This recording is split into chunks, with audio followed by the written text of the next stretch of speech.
Hey everyone, today is Thursday, the 7th of November 2019. This is The Gap, episode 492. I'm Luke Lawrie. Joab Gilroy is here. How's your week going, Joab? Pretty good. Pretty interesting week, About to fly off to Japan Right. tonight. So yeah, getting all my ducks in a row before that because it's an overnight flight, but it's difficult. I don't get to fly business, so there's no chance of me doing business during that flight. You just need to make Yeah. sure you sleep on the plane. You'll be fine. Pretty much I, the I, same time zone. yeah. It's a pretty easy one to sleep on. That's the upside. Because it leaves late at night, 13 hours. Just knock out a full gamut of sleep. Yeah. But yeah, there is still a chunk of Aussie time that is pissed away. I get in early in the morning, but it is a couple of hours difference. So yeah. Anyway, long story short, just making sure I got as much work done as possible, so that by the time I get there, I can slack off a little bit, I guess. Right. And so that's for the Rainbow Six Pro League, is it? Rainbow Six Pro League Finals in Tokonami, which is in Nagoya, in Japan, which is sort of halfway between Osaka and Tokyo. Mm-hmm. It's on, and it's like taking place. I've never seen anything like this before, but it's taking place on an island. Like the island is basically dedicated to the airport. So imagine Sydney Airport. If Sydney Airport was just on a fucking island in the middle of a bay, Like Tasmania. it's like Alcatraz, but for airports or some shit. Yeah, like I don't know. It's pretty cool. It's very close to the Cheetah whiskey distillery, which is the blended variant. It's the blended budget version of Yamazaki. So I'm gonna see if I can visit that, or alternatively, we're flying out of Osaka on the way back. Mm-hmm. And I know that Yamazaki itself is a pretty short train ride away from Osaka Station, so I might just try to go straight to Yamazaki. Yeah. That's my big plans. Also, I'll watch some Rainbow Six. It should be good. Wildcard is playing. Wildcard, formerly August. They're playing. I've got high hopes, although their first game is against Navi, which isn't great. Mm-hmm.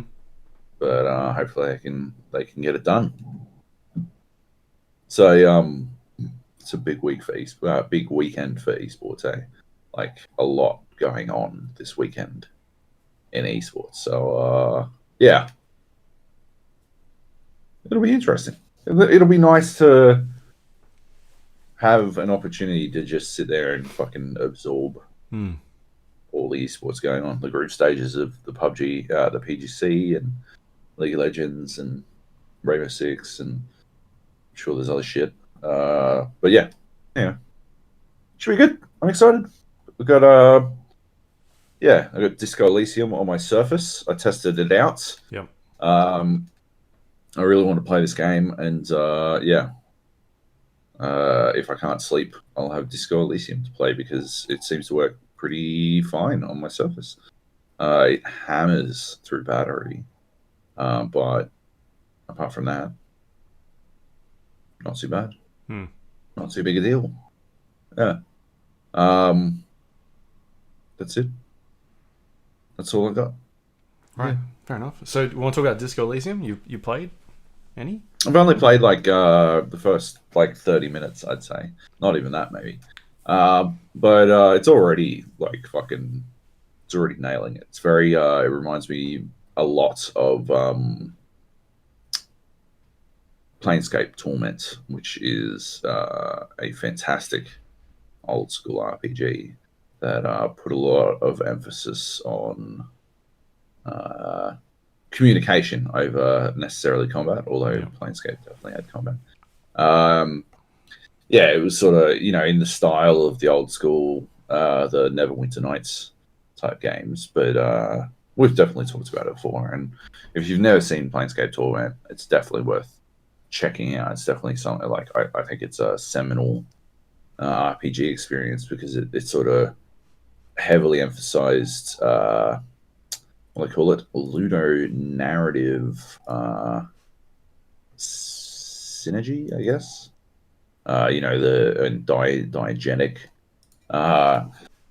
writing, the marrying of gameplay and narrative, so that the two of them were intertwined, so that the would you kindly sort of thing, like the Bioshock would you kindly, the reason you keep doing anything that this dude tells you to is because you need to play the fucking game, but also from a narrative perspective, you're doing anything he tells you to because you are conditioned to do it. Spoilers for Bioshock there.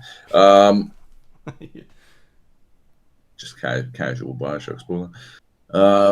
Yeah, like Planescape Torment was knee deep in that shit. And yeah, I'm getting heavy vibes of that from Disco Elysium as well. It's weird. I think I died instantly. Like real early on, I died immediately. I won't say how, but if you fail a roll and you don't have enough points in body, you can die in an extremely embarrassing way. And it seems like a bit of a crotch punch, but at the same time, I really appreciate the game having the nuts to kill me 30 seconds into the fucking game to basically nothing. Yeah, like it's a bold choice. I just have to sort of start again. It's cool, yeah, and it did it in a very entertaining way. So yeah, I'm very excited to play more of it. I've been hearing amazing things about it. Yeah. So yeah. Yeah, I've been hearing good things about it as well, but I don't know. It just, for me, it seems like not. I don't know. I don't know if I can sink that much time into an RPG where all you do is just talk to people. Yeah, like I guess you gotta weigh up what you want out of a game. You better sink that much time into a game where all you do is talk to people. Or carry a box from one side. Carry a box, yeah. To the other. Exactly. Thanks for squashing my gags there, Luke. Yeah. It's very good, very good. It's not, it's not before 9 for you, so I think you could give me a little bit of slack to work my way to my jokes. You're assuming I got up before 12, though, so. I never assume that. Yeah. I got more to say about the box game. Box game. Shall we jump straight into that, or yeah, let's do it. Is there anything else you wanted to talk about? You went and saw Terminator? You don't want to talk about Terminator? Do you want to talk about Terminator? I've been seeing really mixed things about Terminator. Are you seeing it? I'm definitely going to go see it when I get back from Japan. 100% I'm going to go watch it. All right. Let's talk about Terminator. Yep. Terminator 1, obviously, it's a classic, right? Yep. It's a horror movie, basically. Horror film. For those that haven't seen it, Arnold Schwarzenegger is... I'm about to spoil all the Terminators, by the way. Arnold Schwarzenegger is a futuristic robot sent back in time to kill a leader of the human resistance. Or kill his mum, anyway. Kill his mum. Sarah Connor. And so the first movie is straight up like low-budget horror film, directed by James Cameron, and starring Arnold Schwarzenegger, Linda Hamilton. And the second movie is a more of like a big blockbuster action film, similar to the vein of like your Aliens, right? Alien was a horror movie, then went to an action film, whereas Terminator was a horror film going to an action film as well. And they do a twist in this one where Arnold Schwarzenegger's character is no longer the bad guy. He is sent back in time to protect John Connor and stop another Terminator from killing John Connor. One of the best action movies ever made, and sort of solidified Arnold Schwarzenegger as a bona fide like action. We already knew he was, but it was like he's one of these huge films. Terminator 3 exists. I don't mind it in terms of like its idea. The basic idea behind that one is, again, the T-800 sent back, or I can't remember, it's the T-850, one of those two, sent back in time to protect John Connor. They send another Terminator back to try and kill him. And this whole time, John Connor is believed to be, they've stopped Judgment Day from the last film, and he's kind of off the grid at this point. And this film is centralized around him, basically. He believes that like they're going to stop Judgment Day again, but the twist at the end is that like Judgment Day is inevitable. And that's the starting point of like John Connor becoming a leader. That's sort of like the arc of that story. I think it's a fine idea. There's obviously some bits in between that aren't executed that well, but whatever. Then we've got Salvation, which is the fourth film, starring Sam Worthington and Christian Bale. Christian Bale's John Connor. This film has some interesting ideas where Christian Bale is playing the John Connor character and trying to lead the resistance, and you've got this other character, Sam Worthington's, mysteriously, like, you don't know what he is. He starts to socialize with John Connor, and eventually it turns out that he's actually a Terminator that has been reprogrammed to, I guess, befriend John Connor and lead him to Sleeper Cell.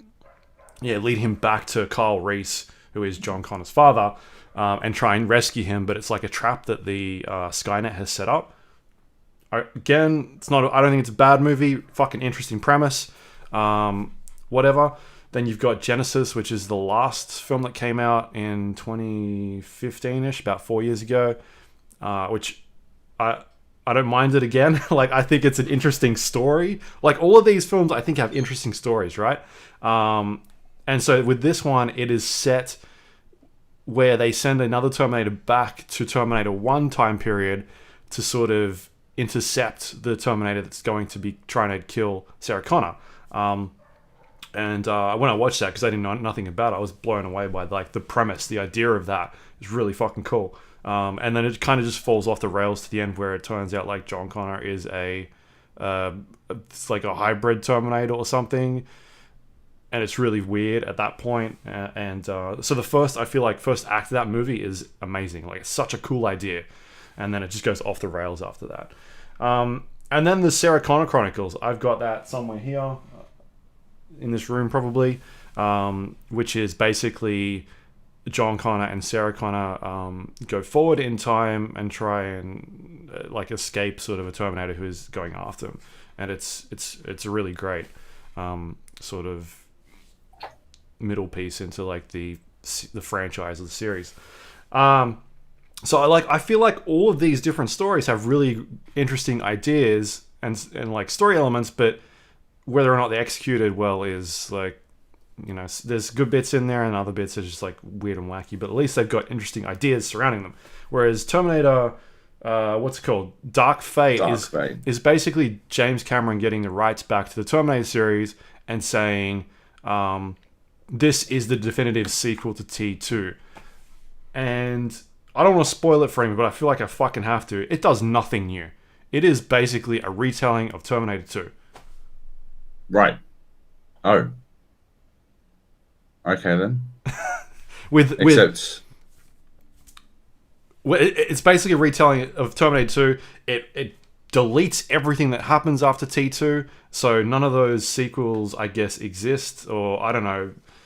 I guess you can kind of get away with it with the way that time works and whatnot in these stories, but they're basically avoiding all the stuff that happened in those other films. Genesis ends on sort of like a cliffhanger. We don't find out what happens after that. This is set basically like after when Judgment Day is supposed to happen, which is I don't know, I can't remember the specific date, but it's basically set like after that. So T3 doesn't exist. All the that stuff happened after Judgment Day. This is like this is basically like their version of T3. I don't fucking like it at all. I think it's literally the worst movie Terminator they put out. I don't like what they do with the Arnold Schwarzenegger character. Spoilers, he's in it.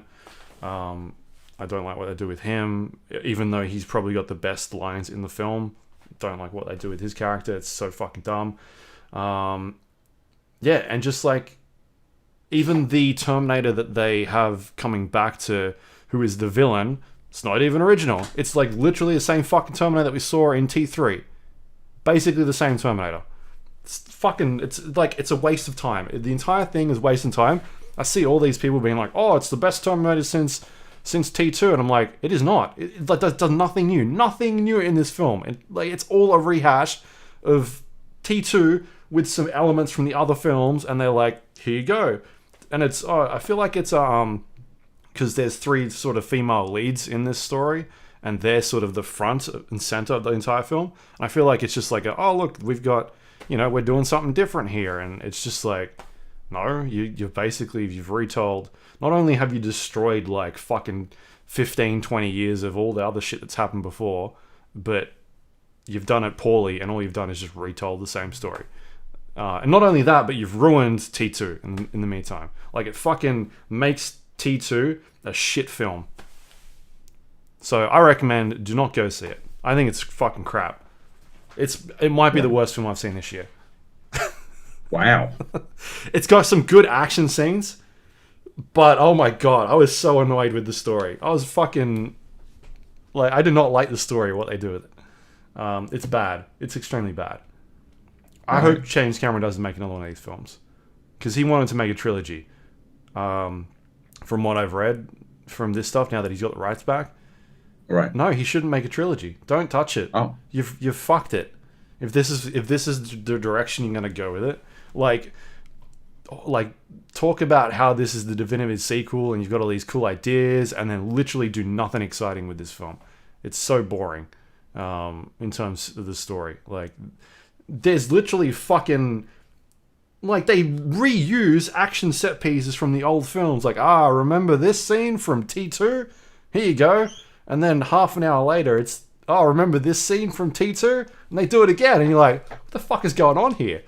And like, and then you've got this Terminator that's set back, and he's wearing a cop costume. Remember that guy? But he's fucking boring. Like, he's the most boring motherfucker you've ever... Like, he's a non-existent villain. He's got like a couple of lines in there, and they're just not good. Like, zero character. Like the T-1000. Have you seen this boy? The classic Wayne's World lines. But like, he's a good like character with personality and whatnot.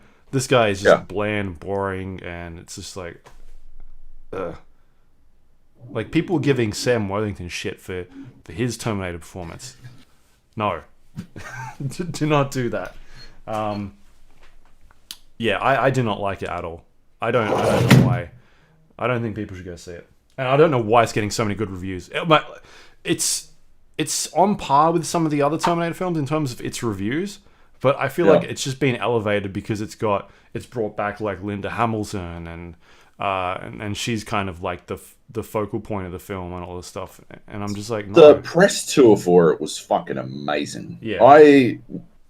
Did you send me that video? The IGN one where they answer questions or whatever? I can't remember if it was me or Nate.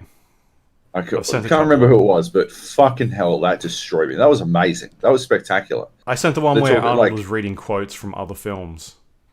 Oh yeah, that was amazing. That was spectacular. See, this is what I'm talking about. Like the questions one. I like there's that one.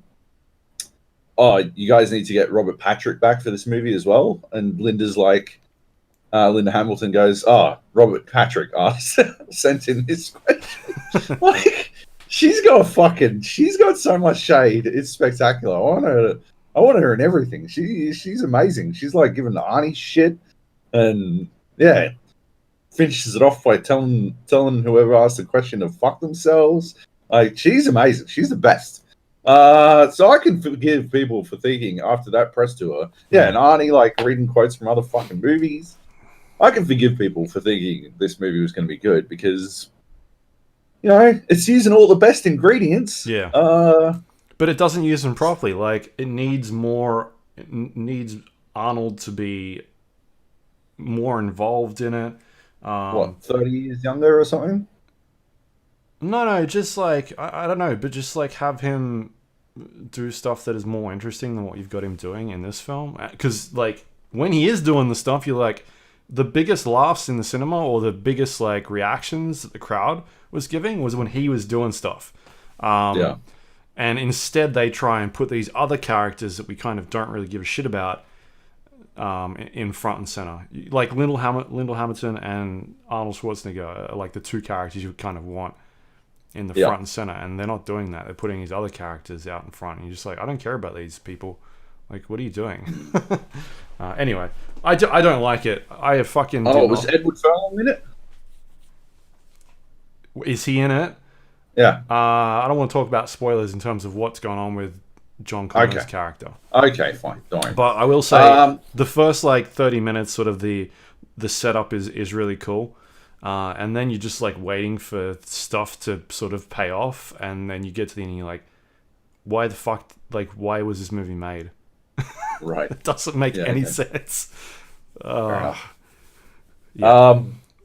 speaking of situations where you can't understand why it's getting the good reviews that it's getting, let's use that as an awkward segue into Death Stranding again. Because we talked about it last week, and this was pointed out to me by a very helpful Kojima fanboy. Kojima fanboy? No, just general. He didn't go that far. Was it Mark Searles? It wasn't.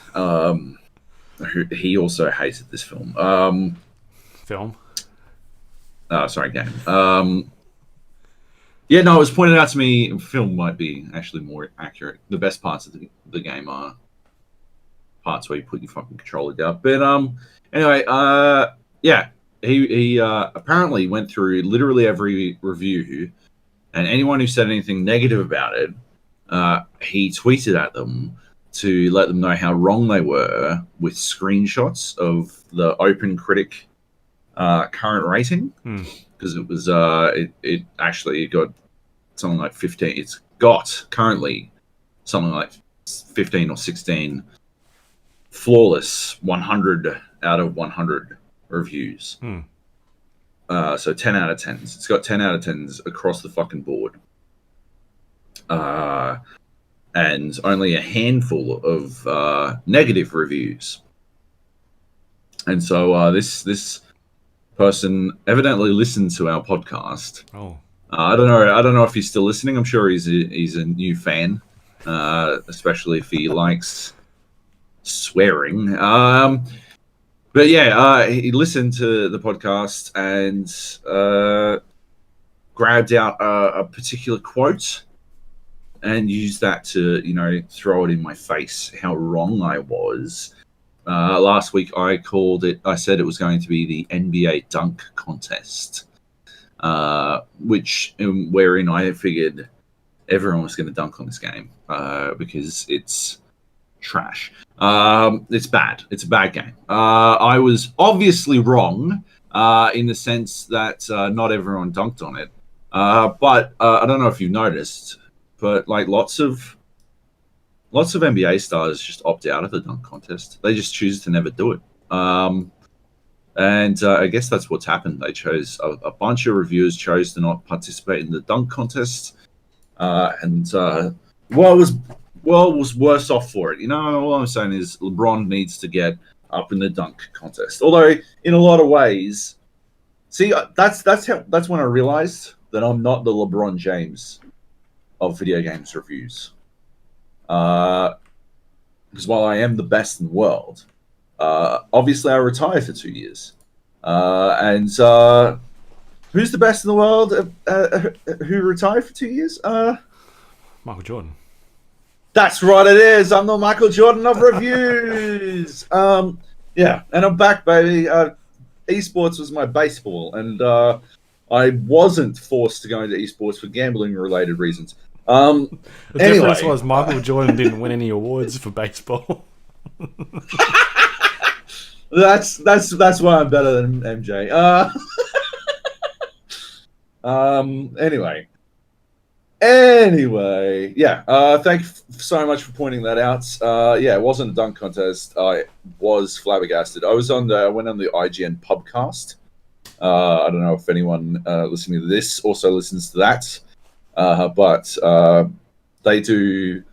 It's a 3.5 hour long episode because whenever I'm on it or whenever Nate is on it, it's always 3 times as long as they'd like it to be.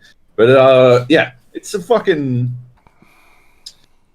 hour of sketch comedy and then some game discussion tacked on the end. They write the most elaborate fucking sketches. They go all in. I love their sketches. The only thing about this one in particular, this sketch in particular, is they wrote it knowing I was coming on, and they wrote it where I give them shit for not putting out podcasts more regularly because they go months at a time sometimes without putting up an ep. So yeah, I dunk on them for not putting podcasts out more regularly because obviously The Gap, the best podcast around, is regular. Is as regular as an old man eating his prunes. Anyway, so yeah, Tristan reviewed it for IGN, and I got to see a sneak peek of his review, which I enjoyed a lot, and I thought it was really on point and a world-class ending. But yeah, just a lot of like really clever ways to frame his points, because as he's one of their primary video editors as well. So I think he goes into it thinking about the sort of video he wants to make while he's writing the script. Like obviously he's a veteran video game reviewer.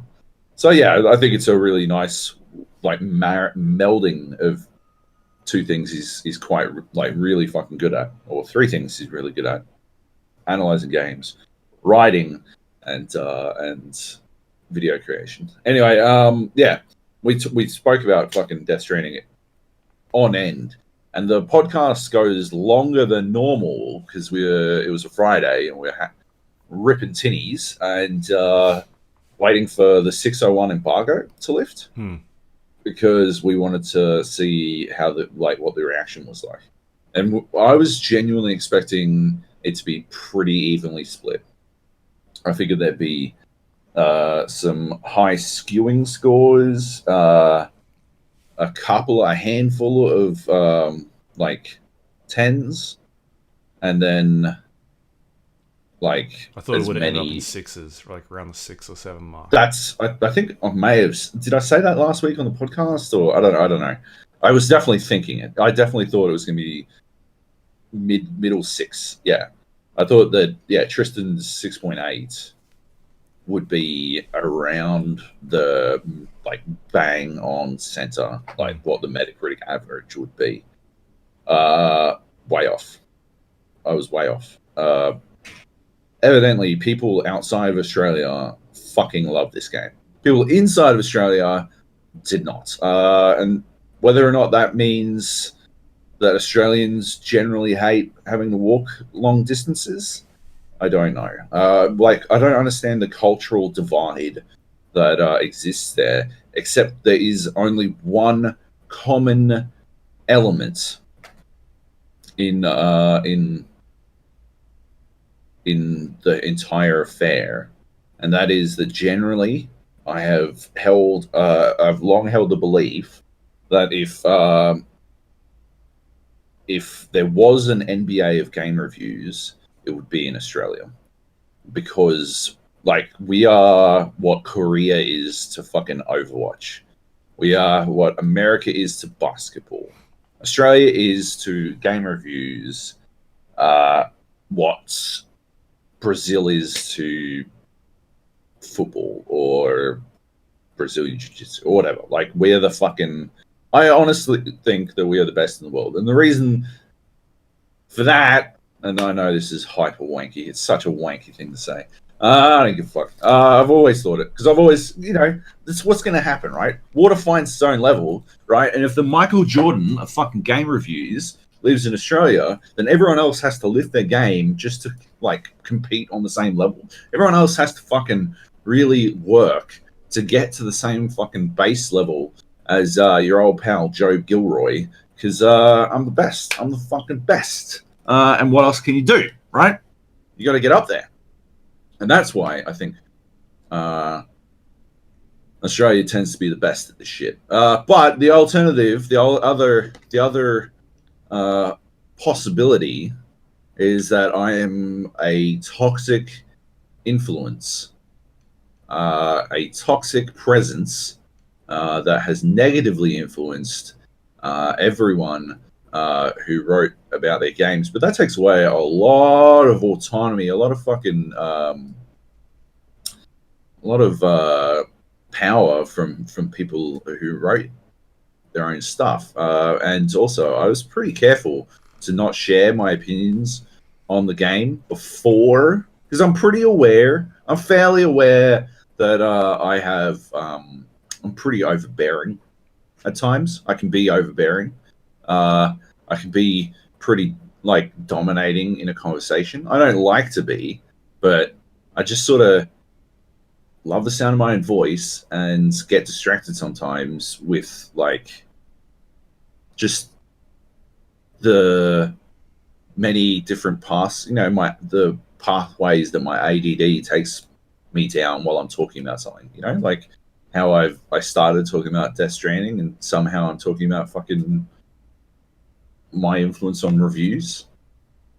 That sums up pretty well A, how self-absorbed I am, and B, how fucking erratic I am on these topics. Anyway, with that in mind, I was pretty careful to deliberately not influence people's thoughts pre-review, because we did have discussions about the games, and I was very careful to make sure that they established their opinion before I said anything. They'd be like, "Oh, Joe, what are you thinking?" And I was like, "I don't know. What do you think?" And then they'd be like, "I fucking hate it." And then I would be like, "Oh, thank God, because Jesus Christ." Yeah. So this is less about Death Stranding, more about Death Stranding reviews, but I do have stuff to say about Death Stranding. Just quickly, I think that also it comes down to the and it's the thing we discussed a lot of, just the breadth of the review numbering system that we've got. The 0 to 10 isn't really a thing that we see a lot of. It's more of like the 5 to 10, and then sort of like the 7 being the average, where I feel like a lot of us down here are using the whole number system. Which is why a lot of the Australian reviews were below were around the 5 mark. There was definitely some that were up there. I don't know who was the highest. Was it? I saw some stuff floating around. Press Start. Press Start was the highest with an 8. I believe so. Yes. Yeah, but like, to give you an idea. Oh no! Digitally downloaded. Gave it a 10. I don't know who that is. Right. To give you an idea, here we go. Game Informer says here I'm not picking out Game Informer just because, but I know how their review structuring works, and I don't agree with Game Informer's review structure. They've publicly said this is how it works. It says here, this is the Metacritic sort of blurb. The real issue is that Death Stranding's gameplay really is as simple as it appears to be, and the elements around it, the story, combat, and lackluster mission objectives aren't satisfying enough to anchor the title and get players invested. That's a 7.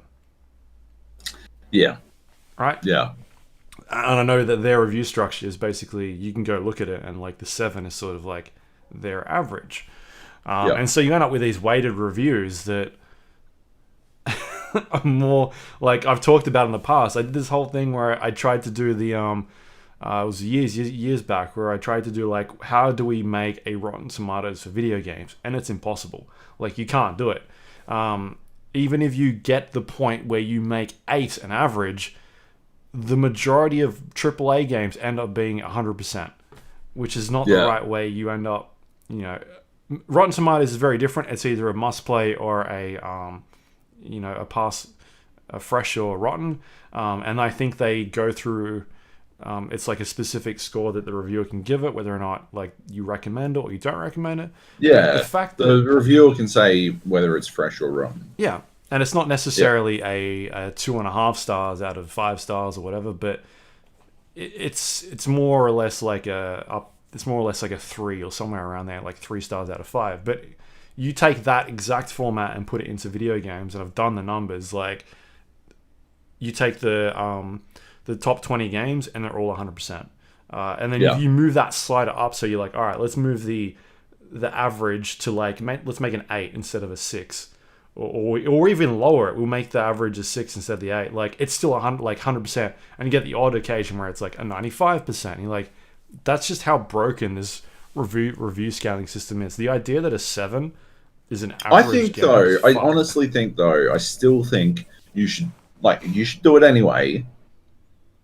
To show, like, at some point, right, I believe that it would start out as being utterly useless, like unbelievably uninformative to people because they wouldn't get anything out of it, right? It'd just be 100% across the fucking board, right? Yeah. That would be a bad thing, right? But over time, if it developed enough influence, if the stark, glaring, obvious factor that reviews skew way too high in general became too apparent, then there is a chance that it may have an impact on the way people think about the way they score things. Like, it may not, and like over time, it would become useful as a result. It would become a useful endeavor as people adjusted their scoring systems to out of, I don't know, dismay at the way that games are scored. Yeah, maybe. I don't know. I mean, I do think that, like, at the very least, it would be it'd be worth showcasing. Yeah. Yeah, maybe I'll get around to doing it again at some stage. Do it. But if you were to look at, like, Tristan's review, do you feel like that reads like a 6.8? On IGN scale, it does. Sure. That's the thing, right? Because I've been in that machine, right? I've worked in that machine. And, on the way IGN, scores games, it does. Mm-hmm. They've got a US head office, sure. Right? This is why I had such lengthy discussions about the scoring system when I did Doom and Call of Duty a couple of years ago, because it's not how we tend to do things down here, right? It's culturally different. Australia definitely uses more of the fucking scale, and America definitely doesn't. But yeah. I feel like if it was on the Australian scale, we would have had like the 3 lowest reviews for it, because we've got Survivors a 3.5, Oz Gamers is a 6, and then IGN written by an Australian is a 6.8. And then there's stuff that aren't even on Metacritic, but you'll find OpenCritic that are also Australian reviews. Stuff like Power Up, who also did not like it. 3.5. Oh, yeah, 3.5. And 3.5. Yeah. Player2.net, .au, D. It says it's unscored, but I gave it a D. Do me a favour. Anyway. On my OpenCritic. Yeah. You probably have to go in and change it. Have you... you can claim your OpenCritic page. Oh, okay. I didn't know. Yeah. Anyway. Yeah. So, yeah. I didn't think Ozgamers necessarily read like a 6 either. I thought they read lower. Maybe a 5 tops, to be honest. Anyway. Doesn't matter. The scores don't matter. Like, it's the reading that matters. It's the words at the end of the day that matters. I understand, obviously we've spoken at length about scores on this podcast, but yeah, like it took me fucking 3 minutes to put a fucking score on it, right? I navigated to the how we score. Yeah. I read the how we score, and then I worked out how the review read. But writing 5,000 words, that took me significantly more effort. And yeah, I'd prefer it if all of those words weren't dismissed because I gave it the letter D at the end. I'd prefer it if all of those words weren't dismissed for Survivor because he put a fucking 3.5 on it or whatever, 3 out of 10 on it. Like, yeah, the scores don't matter. It's the words that matter. It'd be nice if the score was married closer to the words in all cases, because yeah, I think it's the 8s and 9s that read like 5s that are a lot more pressing an issue than a 6.8 from IGN, which reads like an IGN 6.8 or maybe a 6.1. I don't know. It's a 100-point system, right? Like it is wherever you feel it lands on the day, right? Yeah, I think the 9s read like the read. Well, it's repetitive, and you'll do the same thing a lot, and the storytelling isn't very good, and you mostly just walk from one place to another. But it's the game of the year, right? Those are a lot more of an issue, in my opinion, than someone who rips into it and then gives it a middling score, right? Like, who says it's a middling game and then gives it a middling score. Yeah. That makes more sense to me than the many high scores that read like, holy shit. I don't know if you're gonna like this, right? That's the thing, right? Over and over and over again, I do think that like there must be. I've been racking my brain about this, right? Because I've been fucking twisting myself in knots, right? As I always do whenever I feel like I'm an outlier, right? But I've been twisting myself in knots trying to work out what went wrong, right? Did I go wrong? Did I get this wrong? Am I incorrect? Am I capable of being incorrect? I don't think so, right? I don't think I am, but it's probably possible. I haven't seen it happen, but there's potential for it to occur. That said, I don't think it happened here. Like, my first thought was, did I just never... in puzzle games, you think with portals, right? Which is my, general term for finally marrying up with the mindset that you require to fall into a world's puzzle like design, right? Like thinking with portals simply meant like whenever you looked at a space, by the end of the Portal and Portal 2, you were able to look at it in a way that would allow you to like very quickly traverse whatever obstacles were in your way. I mean, it also helped that they painted a white wall where you were supposed to put the portal, but also... Of course, but like later on in both games, when the factories were breaking down and stuff, that wasn't as possible, and you had to splotch your own paint places, and like you could dramatically change that sort of stuff. The other game that what was that fucking robot one? No, something Paradox maybe. Not. I don't know. Anyway, there was another puzzle game that I really liked. First person puzzle game that I really fucking liked. Like, I'll look it up. It was, and you were a robot. Like, went deep on the AI sentience type concept. Anyway, Principle. Talos Principle. Yeah, I was real close with paradox. Anyway, yeah, like that one. I was thinking in robot puzzles, and before I got extremely burned out on that Jonathan Blow game with the line puzzles. Yeah. I was thinking in line puzzles. Like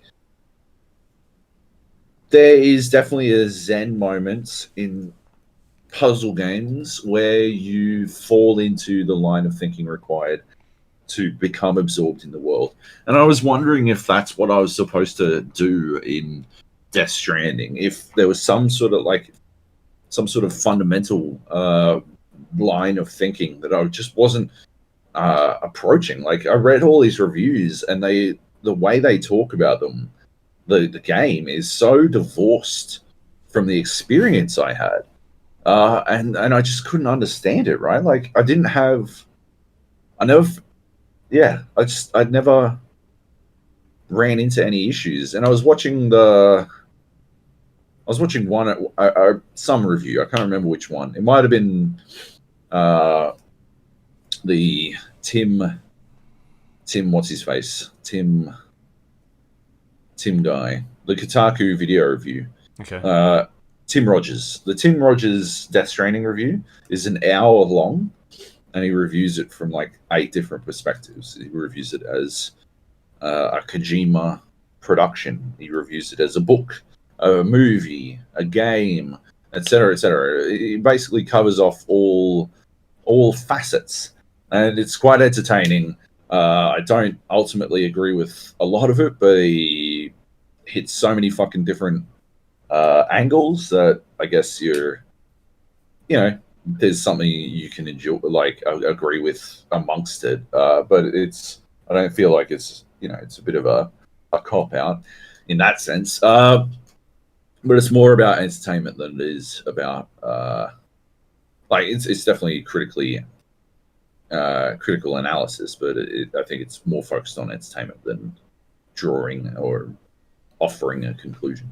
Anyway, I think it's described as the Dark Souls of walking simulators, right?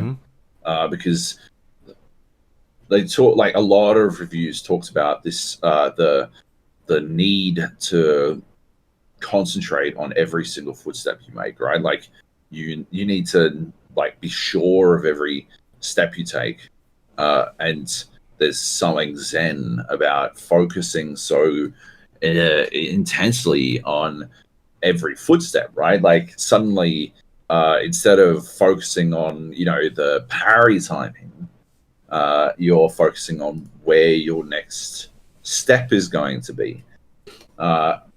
And I feel like anyone who's described it as the Dark Souls of walking simulators or Dark Souls of anything fundamentally misunderstands what Dark Souls does on such a deep level that they should not be allowed to talk about Dark Souls, because Dark Souls does not it reduces Dark Souls to difficulty, Yeah. right? And then and then aligns Death Stranding with that difficulty because the movement system in Death Stranding is inherently obtuse, in that you will find yourself in situations where you'll fall over, or struggle to maintain balance, because it's designed that way. It's designed to make you essentially struggle or fail, and that's not challenge, right? That like the way that the struggle is implemented is not via careful implementation of systems. It's via I guess sloppy animations and a hodgepodge of combined like traversal systems that ultimately don't work well together, so you will struggle to maintain balance unless you take a fuck ton of time, right?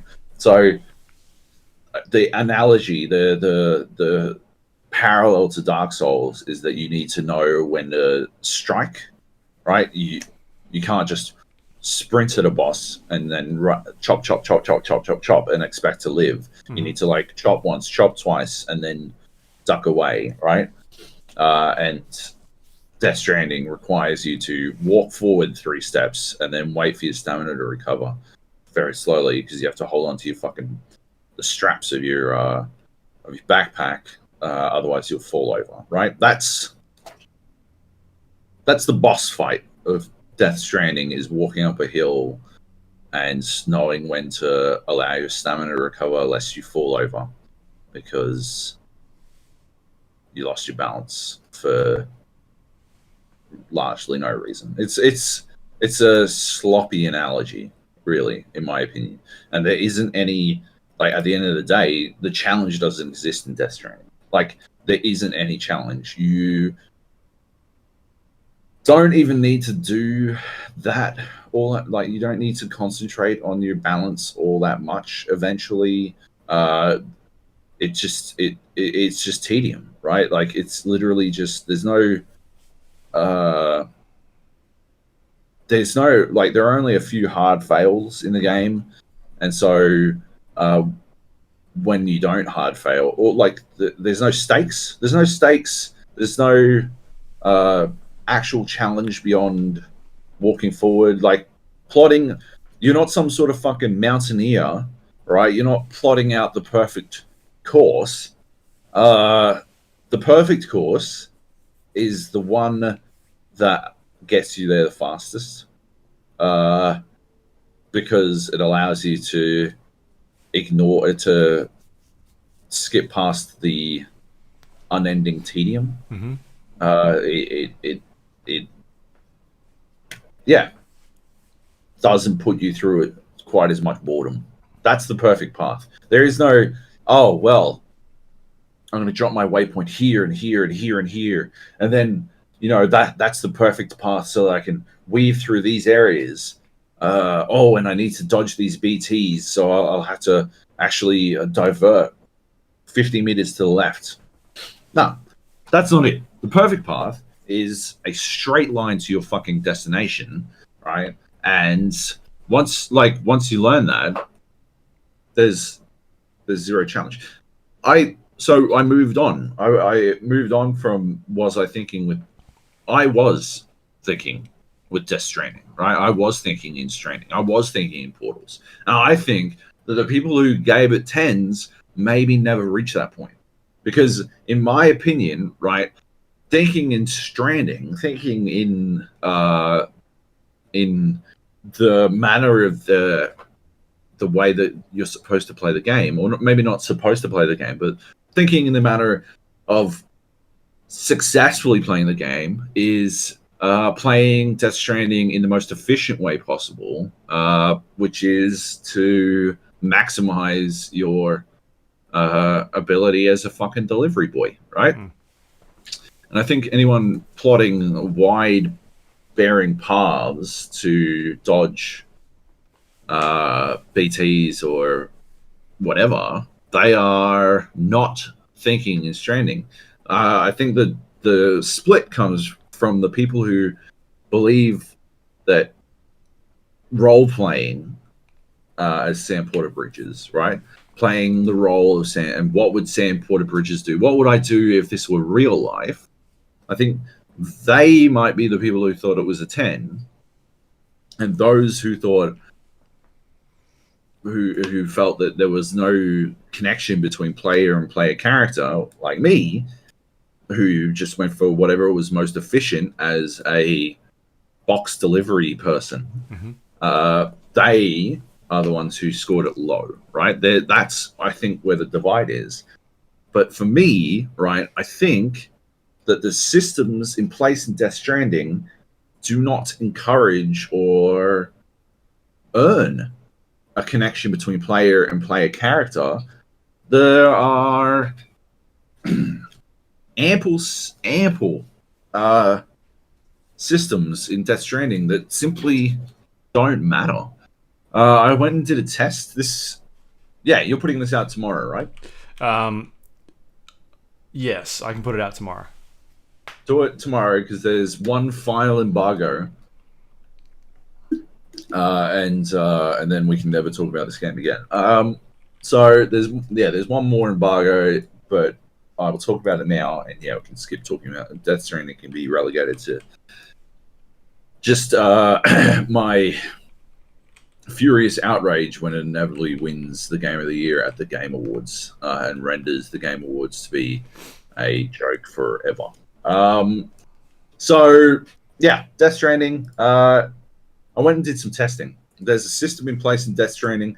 It tells you explicitly, do not kill people. You get a fucking phone call or a codec call saying if you kill someone, you have to dispose of their bodies. It is straight up. You're not to kill people. You are not to kill people. And you, in a lot of cases, cannot kill people. In a lot of things that should kill people don't kill people. But if you specifically attempt to, you will kill someone. Mm-hmm. Things that don't kill people: running them over in a truck, backing that truck up over their body, and then running over a couple of times. That's just a KO, right? They will be KO'd. They will not die. So you don't have to worry about it. I think it's because at the point where you've got trucks and you've got human enemies, I believe it hasn't yet introduced the concept of what happens to someone who's murdered. I did wig on to the idea very early, but I couldn't work out how to kill them, so it wasn't a thing. You can't kill them by drowning them, with something I tried a lot.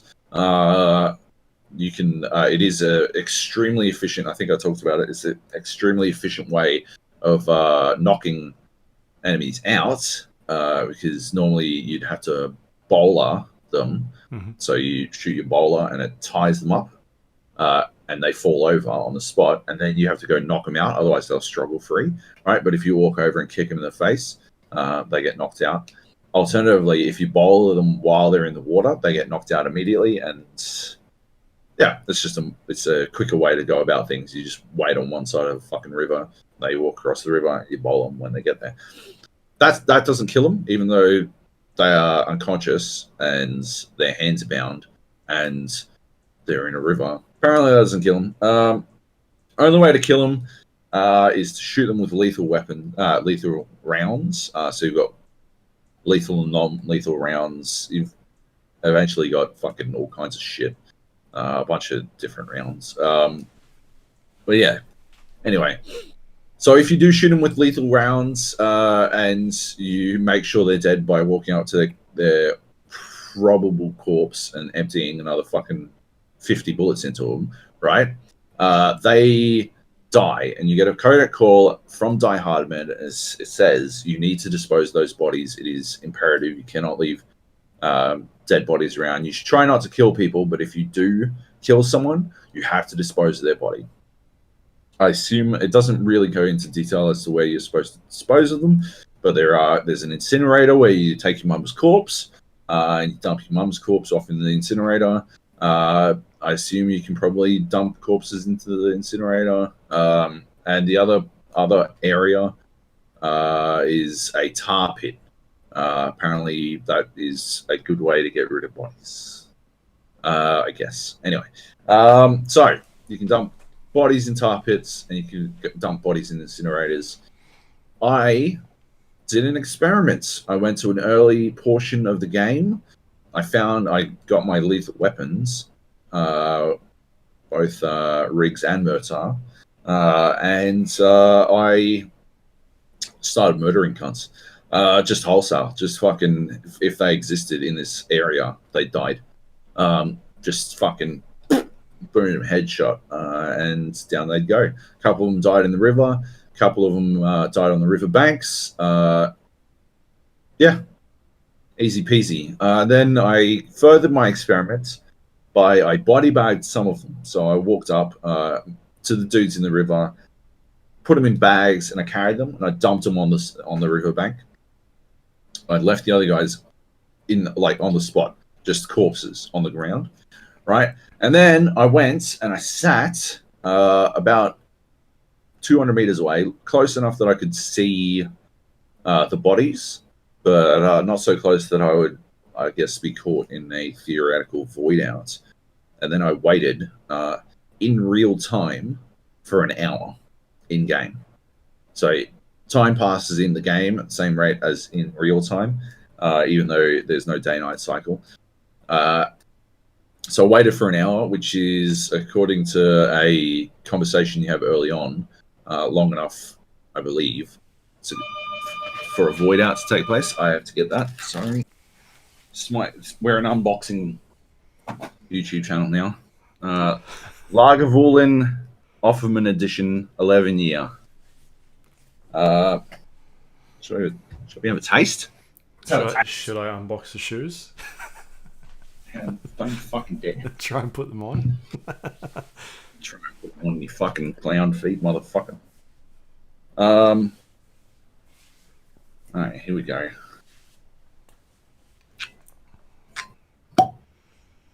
Yeah.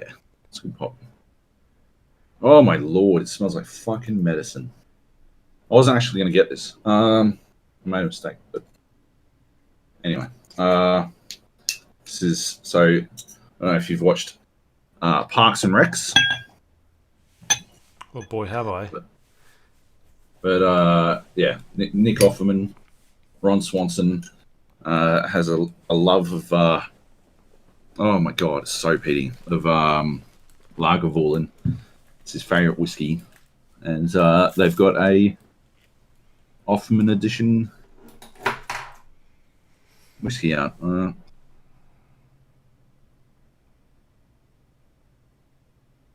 Actually, it's pretty nice. Pretty good. Anyway, so I conducted an experiment. I went deep, waited an hour, real time. I had my laptop in front of me doing some work, occasionally moving the PlayStation controller so that it wouldn't, if the controller disconnects, the game stops moving forward, like it pauses. So I had to, keep that going. And then, moved. I built a timefall shelter. I tried to fast forward time, but you can only fast forward time if it's raining for whatever reason. So I had to go build another timefall shelter in a space where it was raining, so that I could then fast forward time. Anyway, I did that. This took me another 20 minutes, give or take. And then I fast forwarded time another hour. 2 hours, 2.5 hours at this point have passed. So I go back. I couldn't do this in visual range of the bodies, unfortunately, because the rain wasn't near the fucking bodies. Go back, and bodies are still there. There's no sign of bloating or anything. They're just there. And then I'm like, okay, well, cool. I don't know what I'm going to do. So I fast traveled. Away to another area. Mm-hmm. So not to another safe house, but specifically to, there's 3 zones on the game map. Went to the middle zone and then fast traveled back immediately, which, if you've watched IGN's video review, is a major pain in the dick. But I did it anyway for science. And then I traveled back to where the bodies were, and they disappeared. And there was no void out crater. There was no BTs, which are the ghosts, which is what you're specifically threatened with if you leave corpses around. There was nothing like that. So, cool. That didn't matter at all. Killing people doesn't matter. And it's pretty indicative of the way the systems work in this game. Because, it tells you that you'll be able to, you'll be told when BTs are around, but they're in extremely specific places at all times. It tells you that, you can build a timefall shelter to fast forward the rain, but that literally doesn't matter in the grand scheme of things, because nothing you ever carry is carried for long enough for it to get damaged enough by timefall to impact the results of your delivery enough for it to matter. So there's no point in waiting in a timefall shelter. At best, when you go to a timefall shelter, the timefall shelter is basically an umbrella structure that sits in rain areas, and when you walk up to it, you can speed up time to wait out the rain, which, like I'm saying, is pointless. Or the other thing is it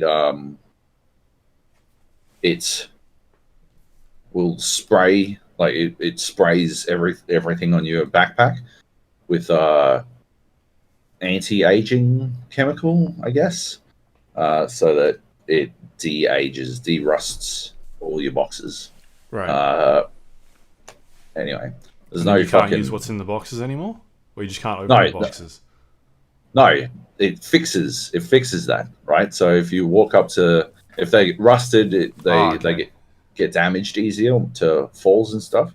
Yeah. But if you undo the rust with this timefall shelter, then the alternative is to just not fucking fall or drop a box, which is literally your job anyway. So think that one through. Anyway, so the rain doesn't matter. The rain, it tells you that you can look at the weather forecast and find out when it's going to rain, but that doesn't fucking matter either. BT's, I never saw BT show up in a space that wasn't specifically a BT area. So yeah, you can put signs down about BTs, but that doesn't matter. There are a whole bunch of systems in this game that pretend like they are important. Like Senua's Sacrifice, when it was telling you that, you can't, don't die so many times, because if you die too much, then it'll just, like the game will end. Whereas that is not actually true. Yes, exactly. Yes. Systems that are lies, right? It reminds me of a magic trick, but it's not a magic trick I like. I want to be tricked in. I want to be tricked in magic, in illusions, Michael, and I want to be tricked in video games as well. But if I can see through it without any fucking effort at all, it's a bad trick for both illusionists and fucking video games. And that's what's happening with Death Stranding, is that it's utterly transparent. There's no fucking mystery here. I can see what's happening, and I don't like it. So yeah. Anyway, that's that, I guess. Long story short, don't get that. Are you doing anything with this stuff that you're talking about, like putting a video up to challenge all these systems? No, what's the fucking point? No, I've moved into the meme phase of video game criticism. Right. In that I have the greatest, the most amazing fucking joke images going up tomorrow. So by the time this goes out, and that's about it. That's about all I'll do about Death Stranding. Unless someone specifically asks me to go in depth on this shit. Because I didn't get paid for my piece on player2.net.au. Not that I asked them for money. I specifically gave it to them for free. I mentioned this on the IGN podcast, and I mentioned it briefly last week, but be explicit about it now. The idea of doing a too long review. Did you read my entire review, Luke? The whole thing? All 5,000 words? I did. Yes, I did, because you sent it to me. I sent it to you earlier. Yeah, you had an extra 3 days. No, because see, I was at BlizzCon. I stayed up till the embargo because it was midnight here, and I read a bunch of other reviews, and I thought people were on crazy pills. Yes, I thought I was taking crazy pills. Anyway, oh man, still medicining. So I don't expect everyone to have read my entire review because it is extremely long. Mm-hmm.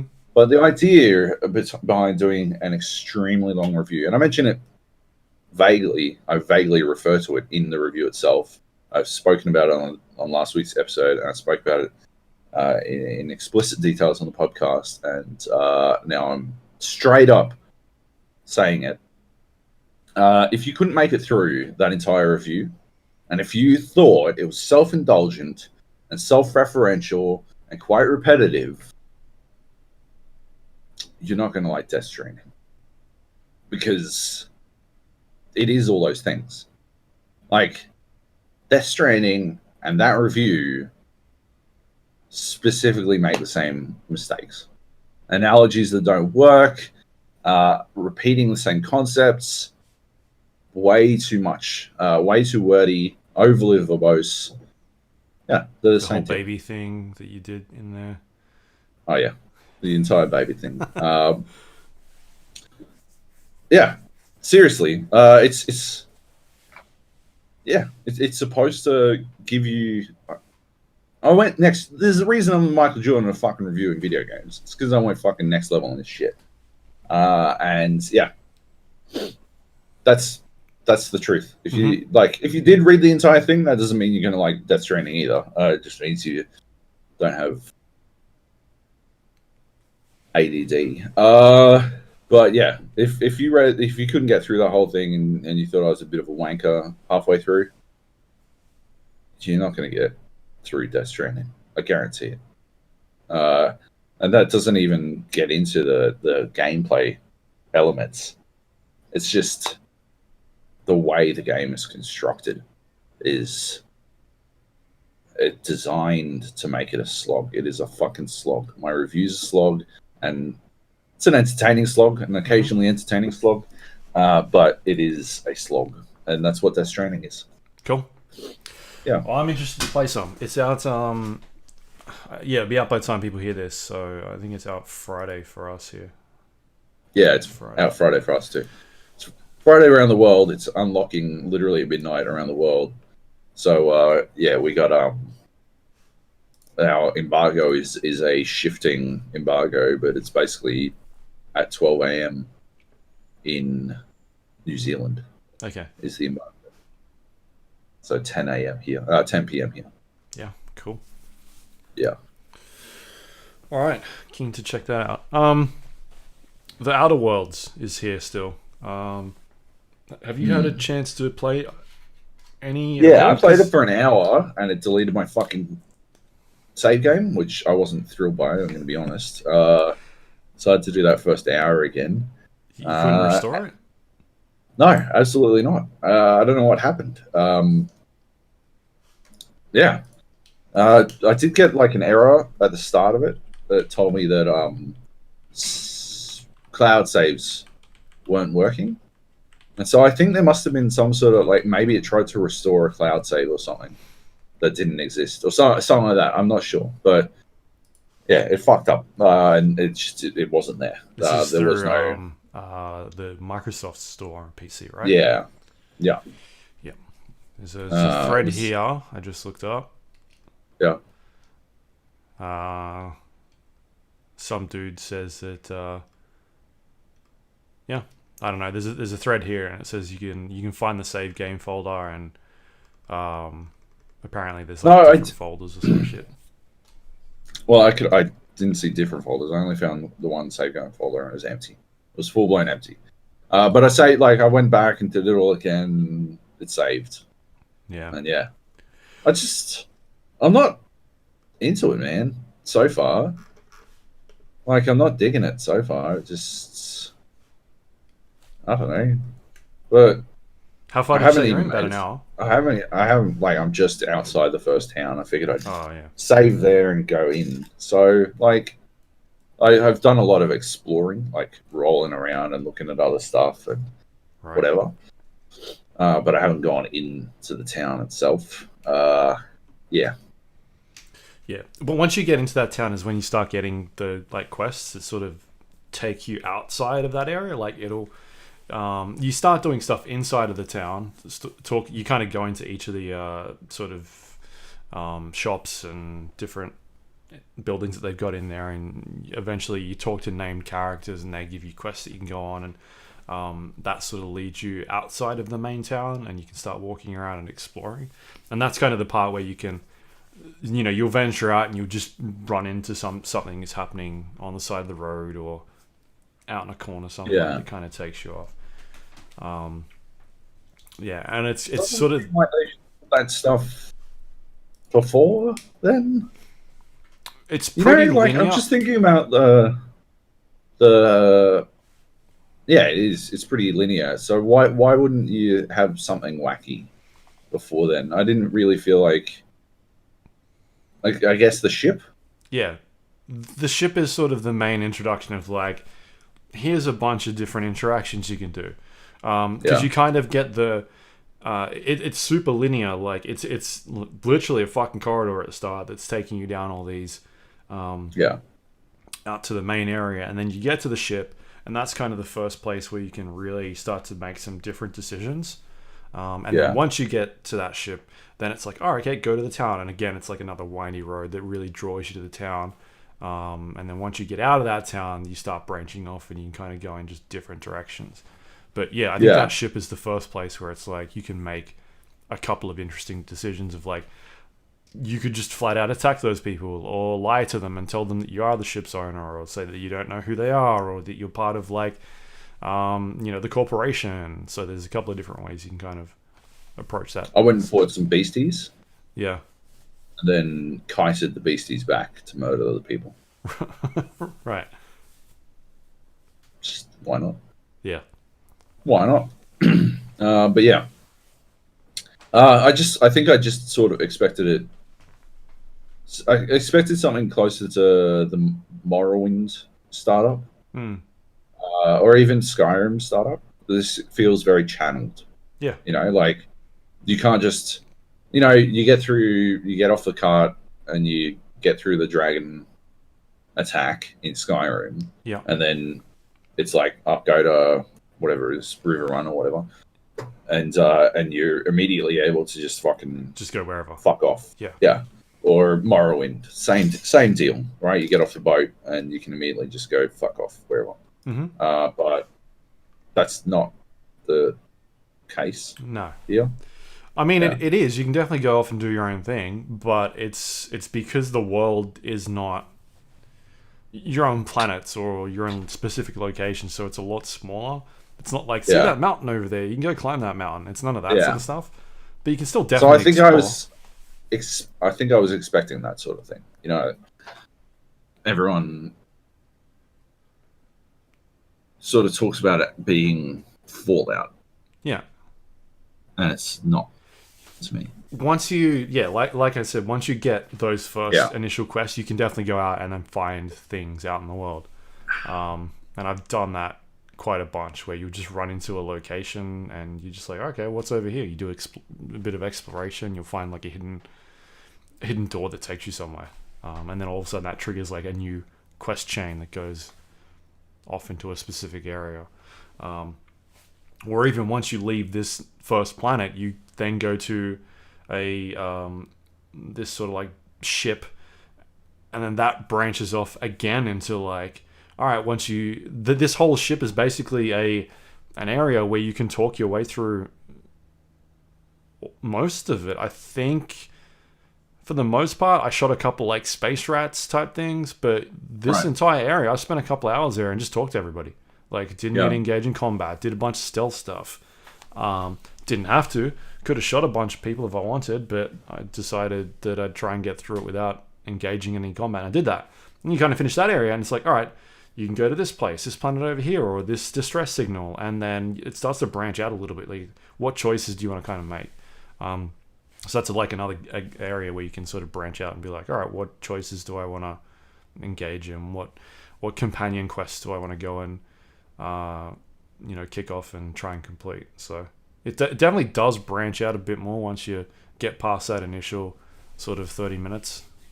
Yeah, I can see what you mean. It's definitely takes a little while to get going. Yeah, but you can't complain about that and then say Red Dead Redemption is the greatest game in the world, which we'll talk about soon. But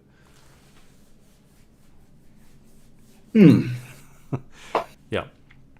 So yeah, Anyway, yeah, I will continue. But yeah, at this point, uh, Disco Elysium's got me fucking hooked more. I think. right. Yeah, it's got its hooks in me a lot harder, I guess. But Yeah, yeah, all right. I obviously continue with the Outer Worlds. But yeah, yeah. yeah, I'm gonna keep anyway. playing. Like I said, I spent a bunch of time on this ship where I just kind of talked my way through most of the quests. And then I've gone off and done a couple of different planets, sort of, yeah, just wandering around. The interactions with your like crew members are really cool because you can kind of pick up Yeah, different companions along the way, and like you come back to your ship, and Ada, who's the ship's computer, be like, oh, they're having a heated discussion in the kitchen, and so you can go and then go up to the kitchen and see what they're talking about. And kind of every time you visit your ship, there's having different interactions, or like different crew members are talking to different types of people depending on who you've picked up, or because you don't necessarily have to have crew members. You could play it as a lone soldier or a lone wolf, and do it that way. So yeah, there's a lot of cool sort of systems that are going on there. So yeah, I'm still digging it. Um, yeah, I just the combat has definitely gotten to a point where it feels very easy, but I haven't jacked it up yet. I feel like I'm just going to cruise through it at this point, just because of all the other things that I need to kind of play through at this stage. It's yeah. just busy. But yeah, I'm still enjoying it. All Cool. right, Red Dead Redemption 2. Yeah. Obviously, this is out on PC. I've installed it. I saw your screenshots. My game doesn't look anything like that. Holy fuck! What the fuck? I'm playing on my old fucking. At this, it's so shameful that I'm describing a computer that is easily 50% more powerful than any game console as old and tattered. But here we are.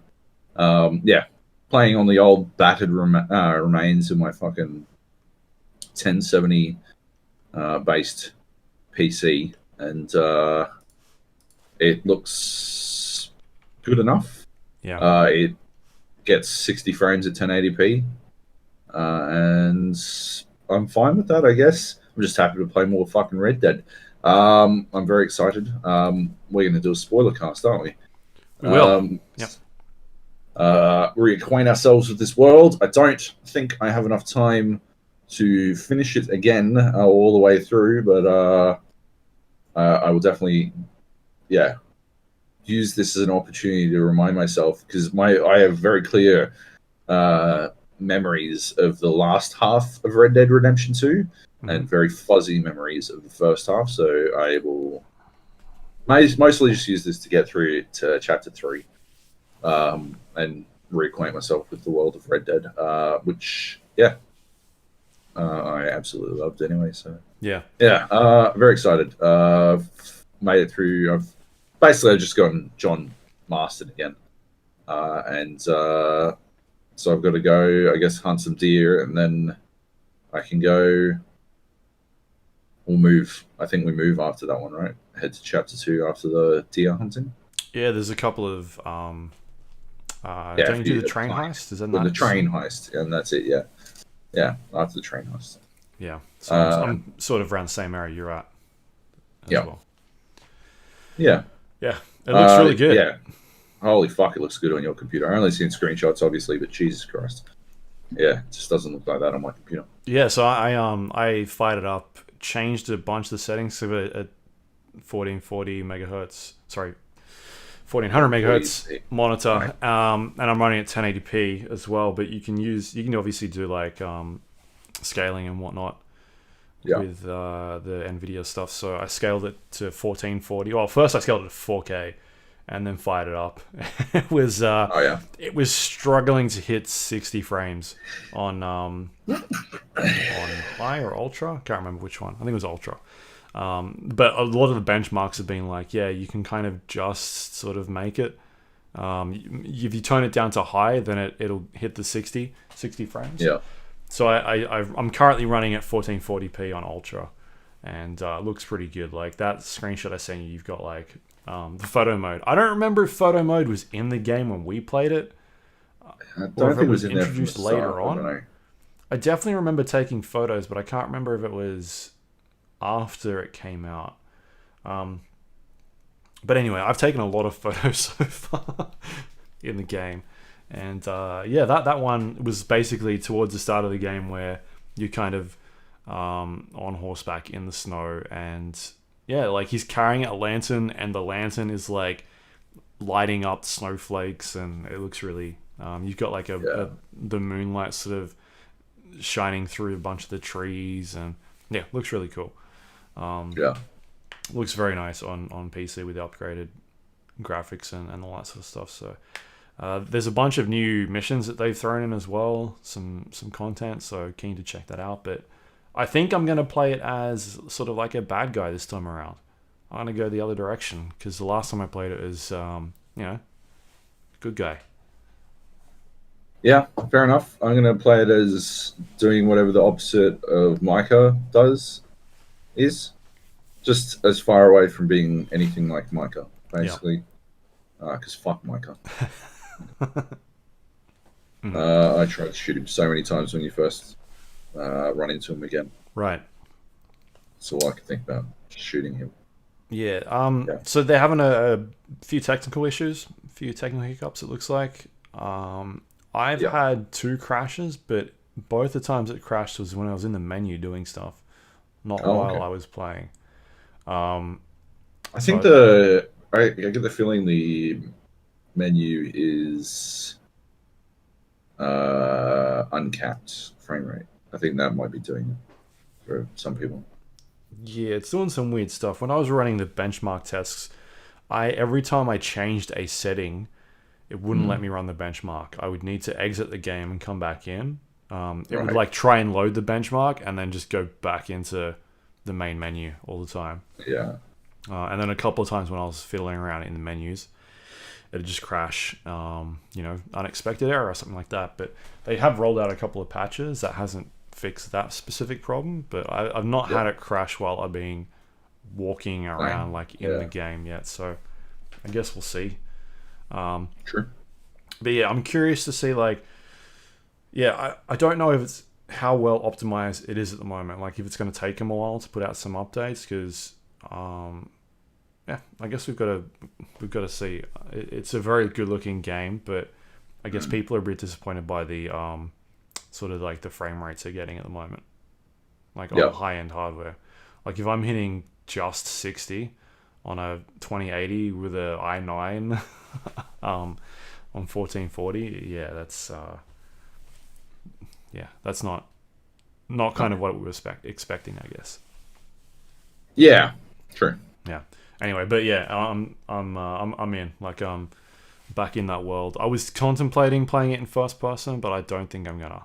I think I'm just gonna I've play. been playing it in first person. You are? Oh yeah, 100%. Yeah. Because I did Uh, GTA. I played through GTA second time in first person, but yeah. I don't know. I just want to. I don't think I can. I think Yeah. I want to play it in third person. Fair enough. Yeah. Anyway, so we'll Um. definitely talk about that more Oh the yeah. next couple of weeks, Yep. for sure. But I'm keen. I'm in. So, all right. And lastly, I think this is it. BlizzCon. Yes. Yep. So I went to BlizzCon over the weekend thanks to Blizzard. Hooked me up with a ticket. I flew myself down, got my own accommodation, all that sort of stuff. But Blizzard were kind enough to get me in there. So that was awesome of them. So thank you to them. My first BlizzCon. You've been a couple of times, I feel like. Twice. Yeah, twice. Yeah.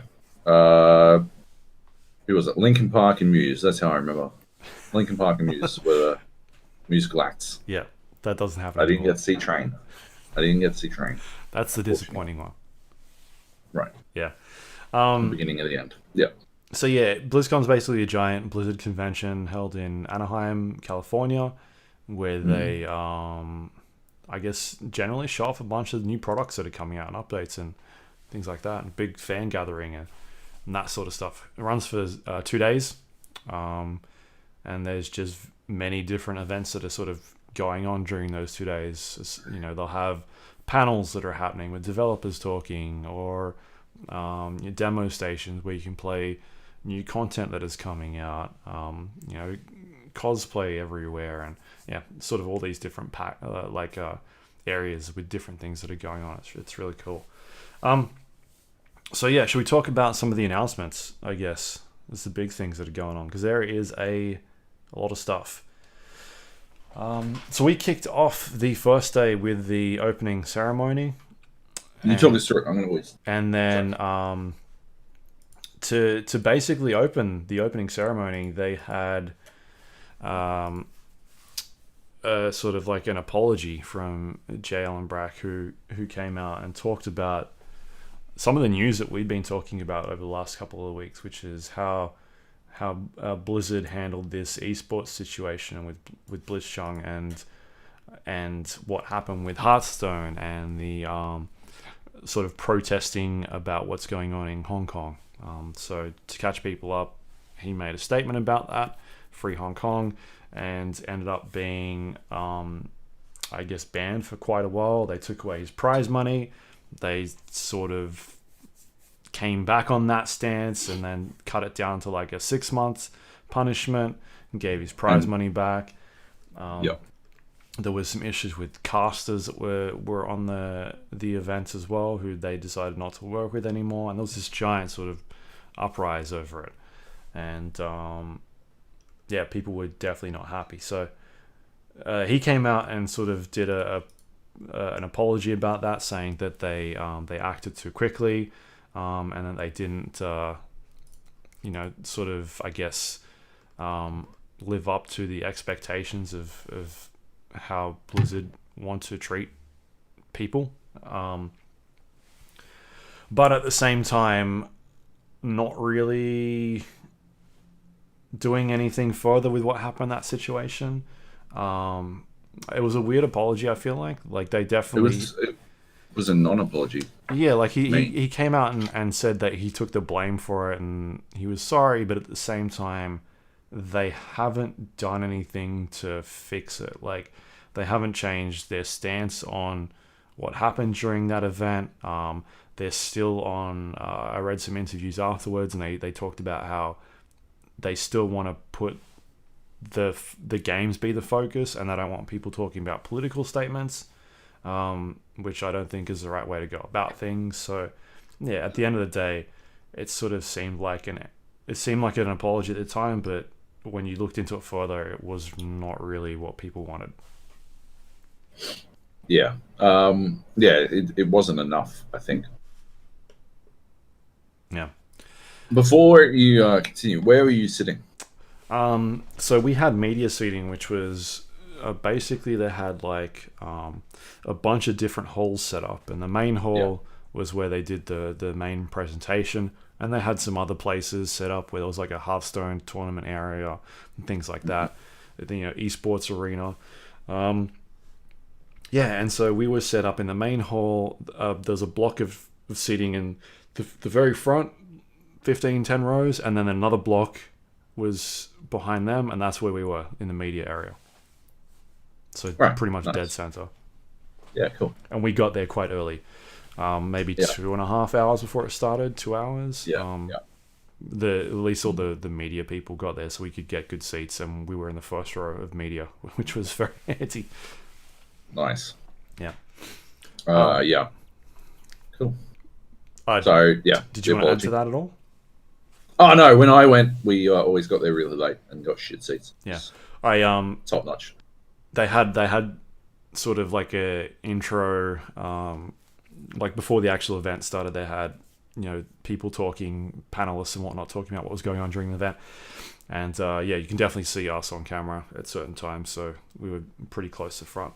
Let's talk about what happened. Hang on. No, wait. You were there for 2.5 hours beforehand. Yes. Did you have to go to the bathroom at any point? I didn't know. I don't think you missed out. Don't think any of us did. We tried to go find some food. 2.5 hours in the line.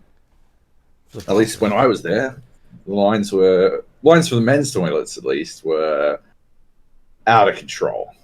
Fucking massive. No. I didn't It's have to wait at hilarious. all for any bathroom breaks. What? Yeah. Upstairs, I went upstairs. There's a bunch of bathrooms upstairs. Oh yeah, no. After the, I just mean for the opening ceremony, the line Right. was wild. I think Yeah. Costa from Ozgamers went to go get a drink at one stage. Was it Costa? Can't remember. And there was a vending machine, and he came back with no drinks because he was like the line was enormous. So yes, Yeah, right. there was definitely lines going on. All right, so yeah, Jalen Brack comes out, does his apology, and says, "Let's go. Let's do the countdown up on the screen." Did you watch this entire thing? No. No, okay. So there's a countdown on the screen. Starts up for 30, starts counting down 29, 28. It gets down to 10. The entire arena goes red. So initially it was like blue. Everything was blizzard blue, you could call it, I Yep. guess. Sure. And then it goes 10, 9, 8, and people are like counting down with them, like saying it, and huge atmosphere. You got thousands of people in this room. It goes 8, 7, 6, and it's like slowing down, and everybody's trying to count, and you can see the screen like flashing up these numbers, but it's slowing down, and it goes Right. 5, and the entire place goes black at 4, and then all of a sudden it fucking kicks in, boom, and there's like this cemetery. You get this gravestone. Everybody goes nuts, like straight away. I was freaking out as well because I guess we've kind of had this inkling that Diablo 4 was going to be there this year. I did not think they would kick off with it at all, and they did. They were like, "Fuck you! You guys wanted this. We're kicking off with Diablo 4."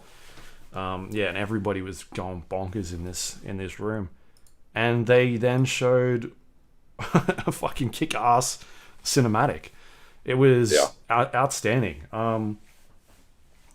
It was like kind of a Blizzard cinematic that goes for like 10 minutes, and we just sat there and watched this thing unfold. And obviously it took a bit of time to get into, like, oh, is it actually Diablo, is it something else? But from the look and feel of it, you could tell that it was definitely going on. And then who are all these weird characters that are coming up?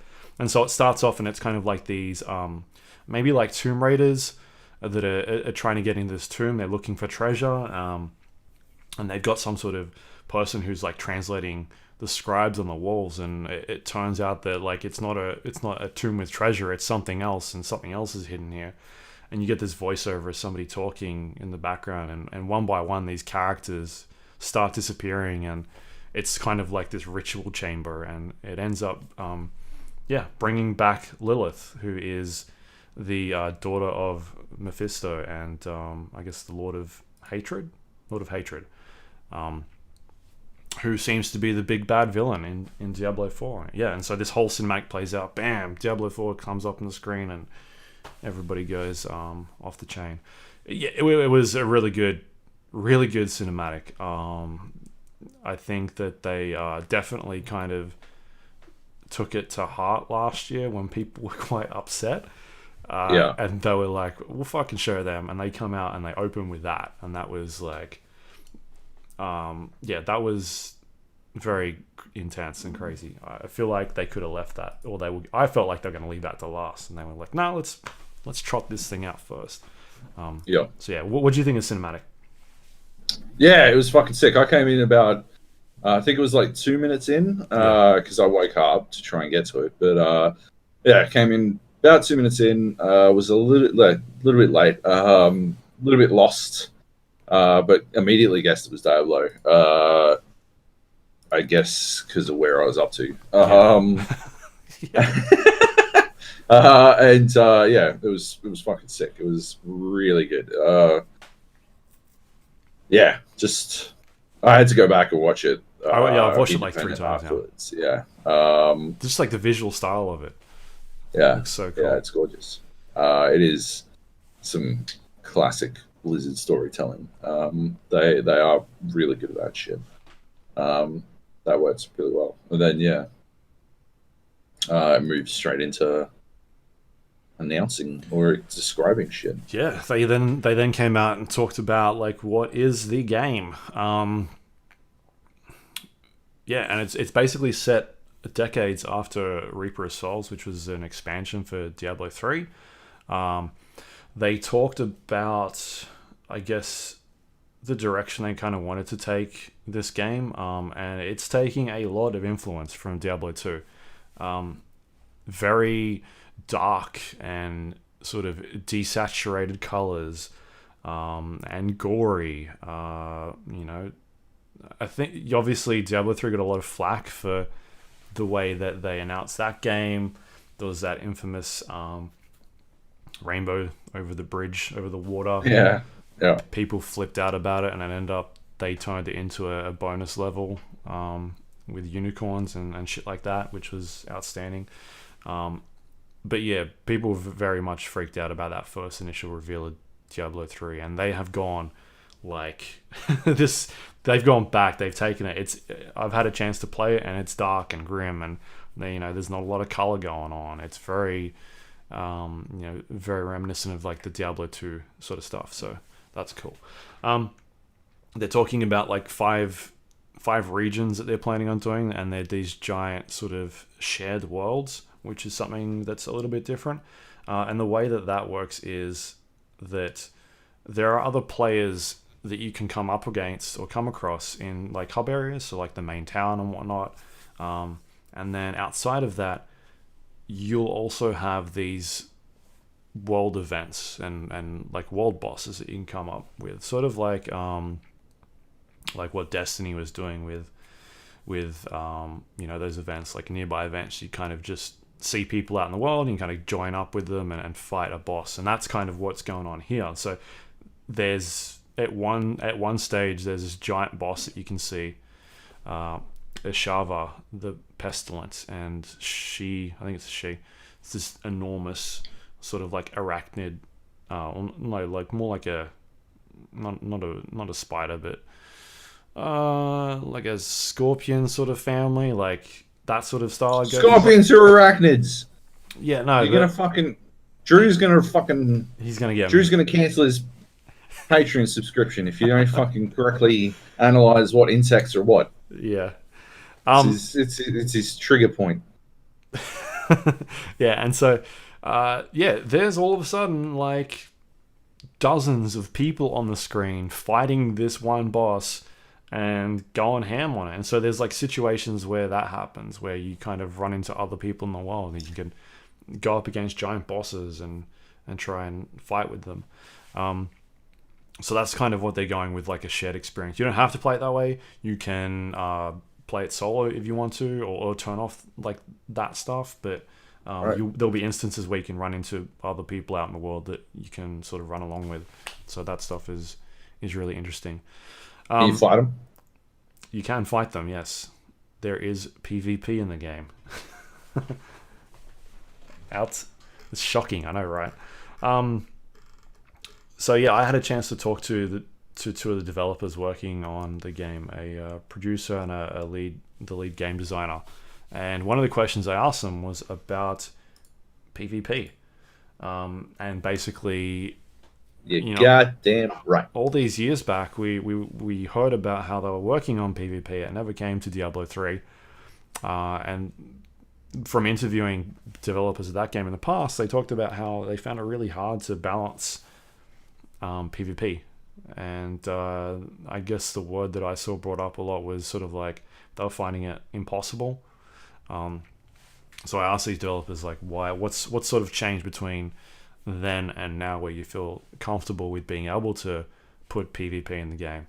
And what they've said is that back then PvP was kind of like an afterthought, like something that they wanted to put in later on. And by the time they got around to trying to figure out how to do it, they couldn't. Like that, yes, you're correct in saying that we found it very hard to balance. Like we couldn't find a good way to do it that was fair.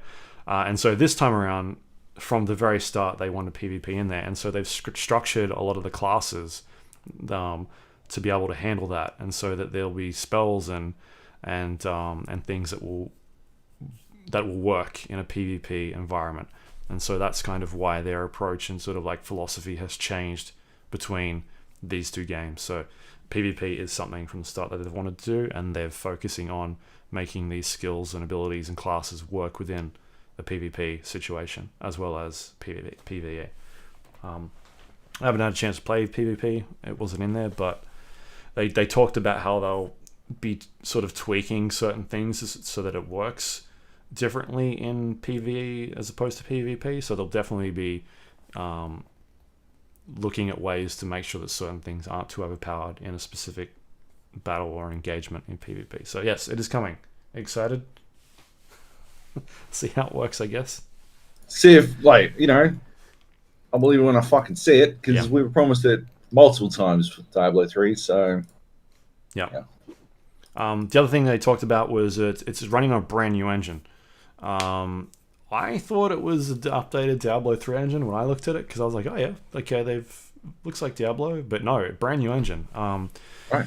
They talked about how I tried to get them not to talk about lighting, because you fire this game up and it is dark. Like, you're in a dungeon. It's not very bright. It's very dimly lit.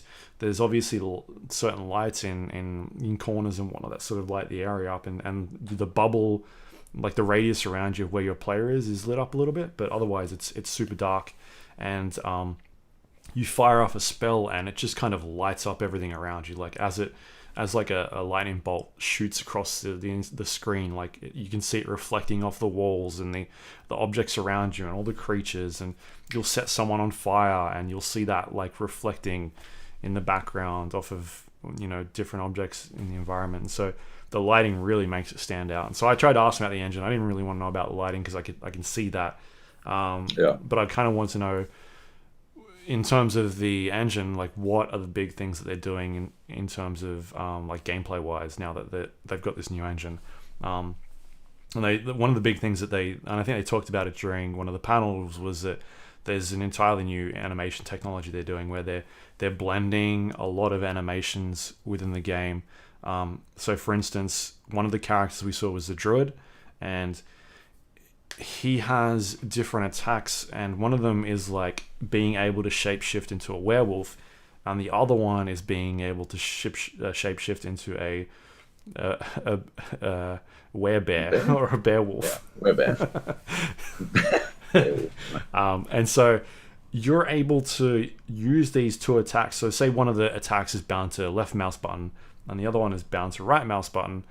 You can sort of trigger both of these and you'll see the animation sets of attacks like switch as you're hitting these different animations. And then, so they're the types of things they're talking about. So being able to like swing a sword, but also as that animation is finishing, then starting to move at the same time. And that sort of stuff hasn't been in the previous games. Like, you kind of just swing, stop the animation, and then start moving again. So they're doing a lot of making it feel, I guess, more responsive and blend those animations and make it feel a bit more smoother. And then there's other things in there with like traversal and verticality in the environments. And that's something we haven't seen before. And there's a moment in the demo where you come out of a dungeon and you set foot on the edge of this cliff, and you can see the, like, it's an actual like in-game cinematic. Like, you're watching your character get out of this this dungeon and stand there on this cliff and looking out in the world, and it's rocky. There's mountains and hills everywhere, and that's not like that's the world. That's like where you can walk around, and so you can climb down cliffs, you can scale vines, you can do a leap as a barbarian off of a cliff down somewhere lower, and, you know, do a fucking body slam onto somebody, or as a sorceress be able to teleport down to that, you know, ledge that's below you, stuff like that. So they're adding a lot more verticality into the world as well, which should make things a bit more interesting.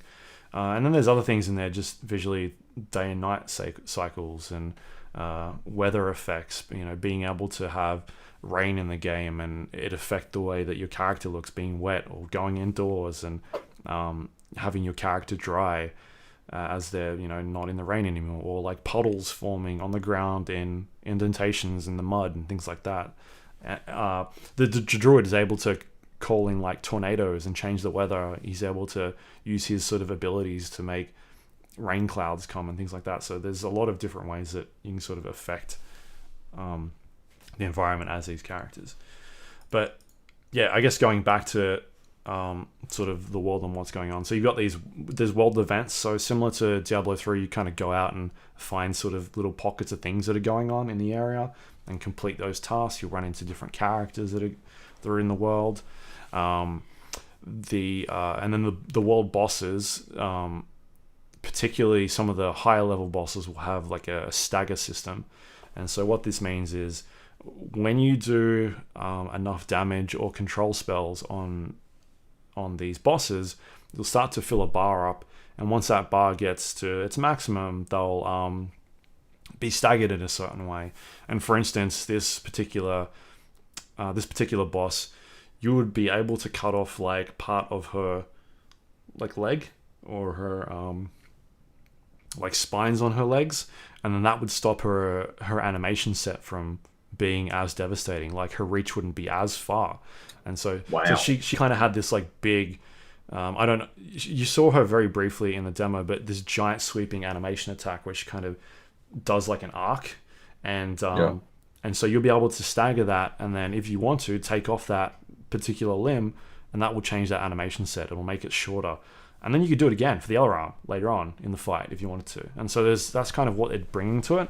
Very like Monster Hunter, right?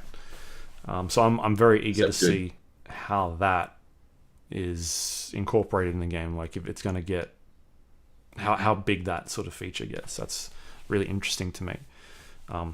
Yep. What else is there? They talk about mounts in the game. The map that I saw that we could play in, it was a 20-minute demo where you could kind of just roam around wherever you wanted. But the map that we saw was very small that we could go into, but the area outside that map was enormous. It was huge. And they're talking about how they're not necessarily doing like random tile sets for those areas, but a lot of the dungeons and the places you can go into will have randomly generated tile sets, and the dungeons will feel differently every time you go in them. There'll be different types of objectives that you can do in those dungeons. There's no loading screens in those dungeons when you go from like level 1 to level 2. They'll sort of seamlessly transition from one floor to another, and they can do it so that like 1 minute you're in a cave and the next minute you're out in a forest. Like it'll just seamlessly transition from that place, from those two places. And then you've got like random events. At one stage I found this guy who needed help. He was being attacked, and so I fended off all the creatures and then eventually got a reward out of it. And another stage I found this weird like ritual thing that was going on, and you had to kill these demonic creatures, and then eventually that triggered off something else. And like there's a bunch of different things that are going on that are the random that they're gonna kind of throw at you, so that each time sort of feels like different, which is cool. What else has changed? There's no health globes anymore at the moment, I guess. The one thing they said is that this is very early and it's going to take a while for it to come out. Subject to change, right? I think you messaged that or something, right? You tweeted that? The what? Did you tweet it's all subject to change or something like that? Or just say it in Messenger or something? I can't remember. I think I was hanging shit. Yeah, so no health globes, just potions, which you just press it's Q at the moment by default, and it's got a countdown, and then eventually it kind of runs out. Inventory system has changed. It's no longer Tetris. It's one item per slot.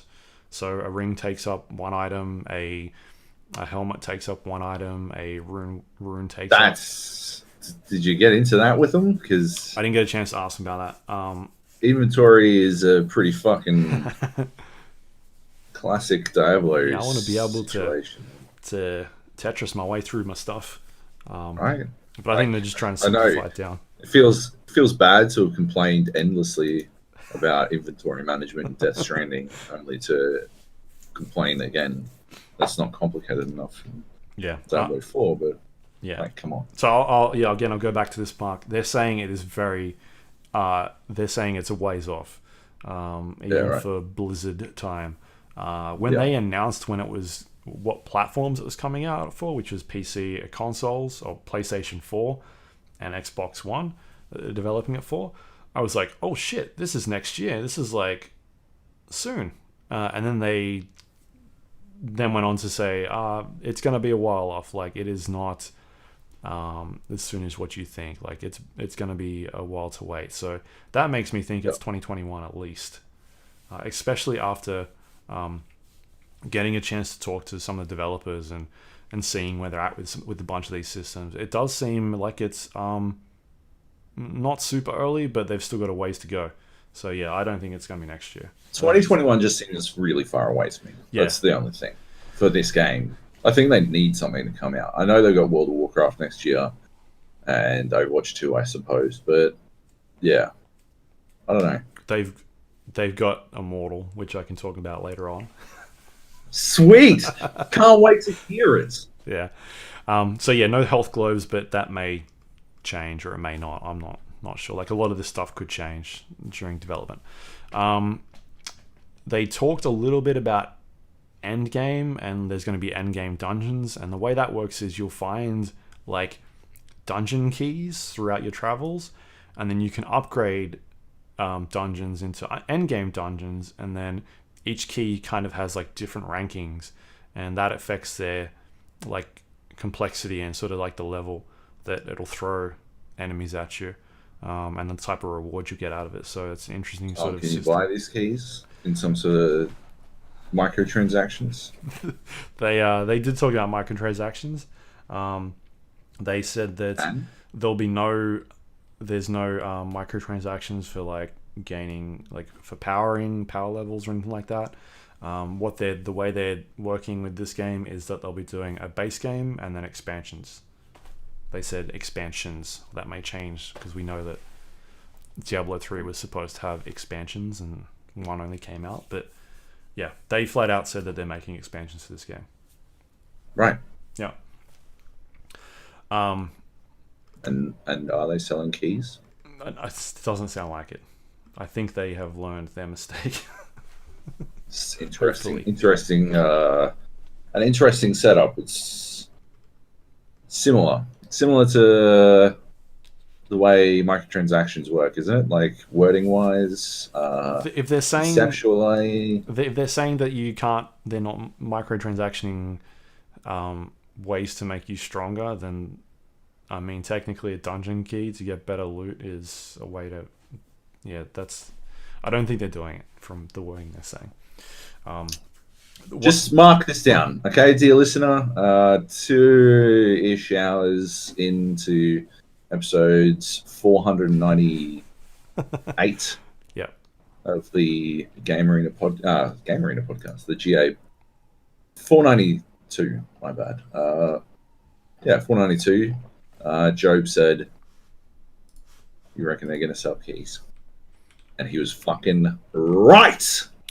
Just like you were right about Overwatch 2, which we'll get to shortly. Oh my lord.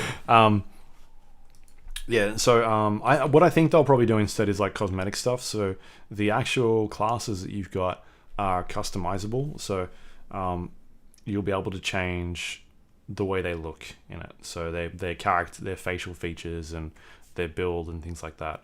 They only had a couple examples in the demo that I played, but that could be one way that they sort of incorporate microtransactions, I guess. Sure. I'm not too sure because they're not really still a ways off.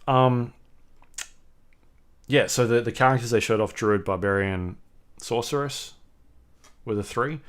The sort of hero screen looked very similar to old school Diablo stuff. You got the three of them sitting around the campfire. Druid was the one that got the biggest amount of cheer from the audience. They're very excited to be playing a Druid, and I noticed. I didn't understand it. Yeah, I think he's just like a fan favorite. So yeah. I mean, we've kind of had the Sorceress Wizard in the last couple of games. Barbarian's obviously like a staple of Diablo. You've always got him in there.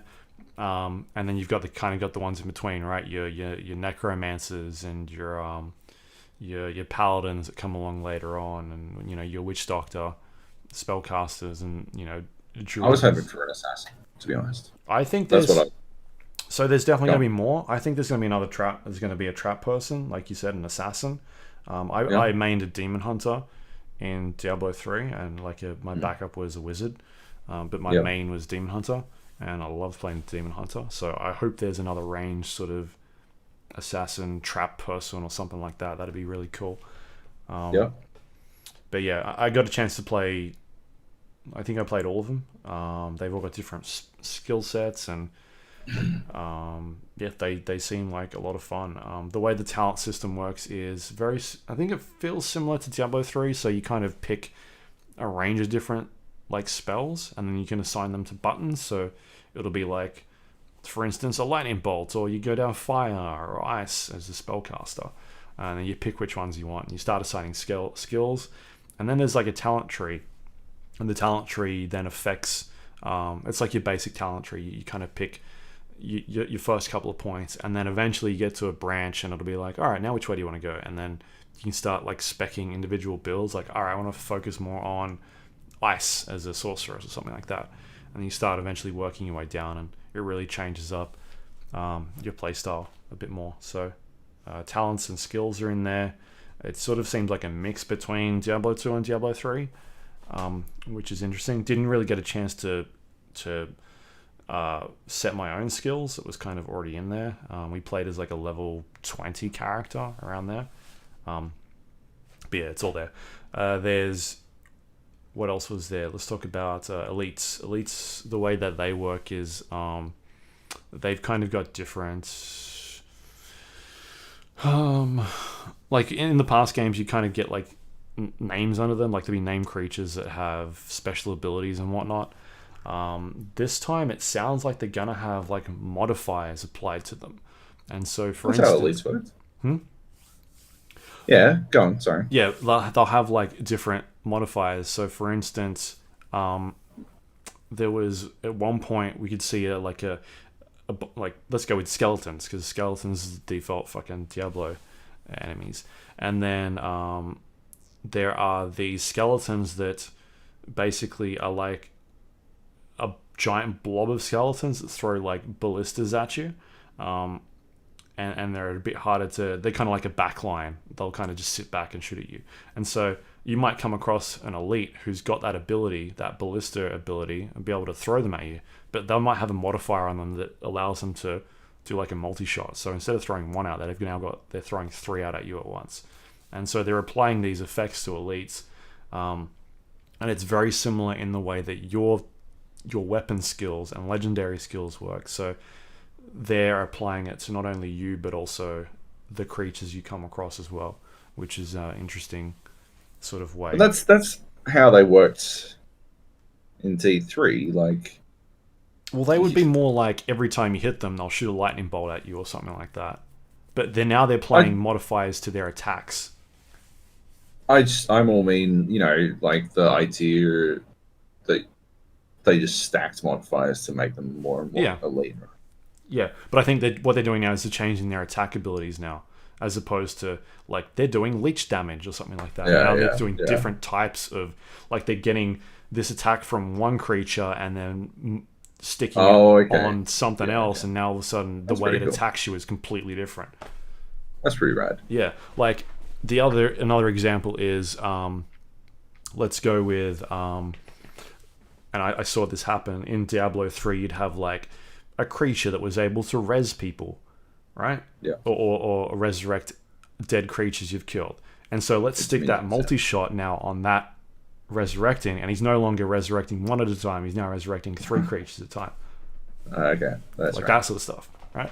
That's cool. Yeah, and so that sort of applies to your weapons as well. And they're going to have your normal tiers, your trash tiers, white, greens, and blues, and then your set items, your legendaries, and there's going to be mythics as well. So the way legendaries works is very similar to,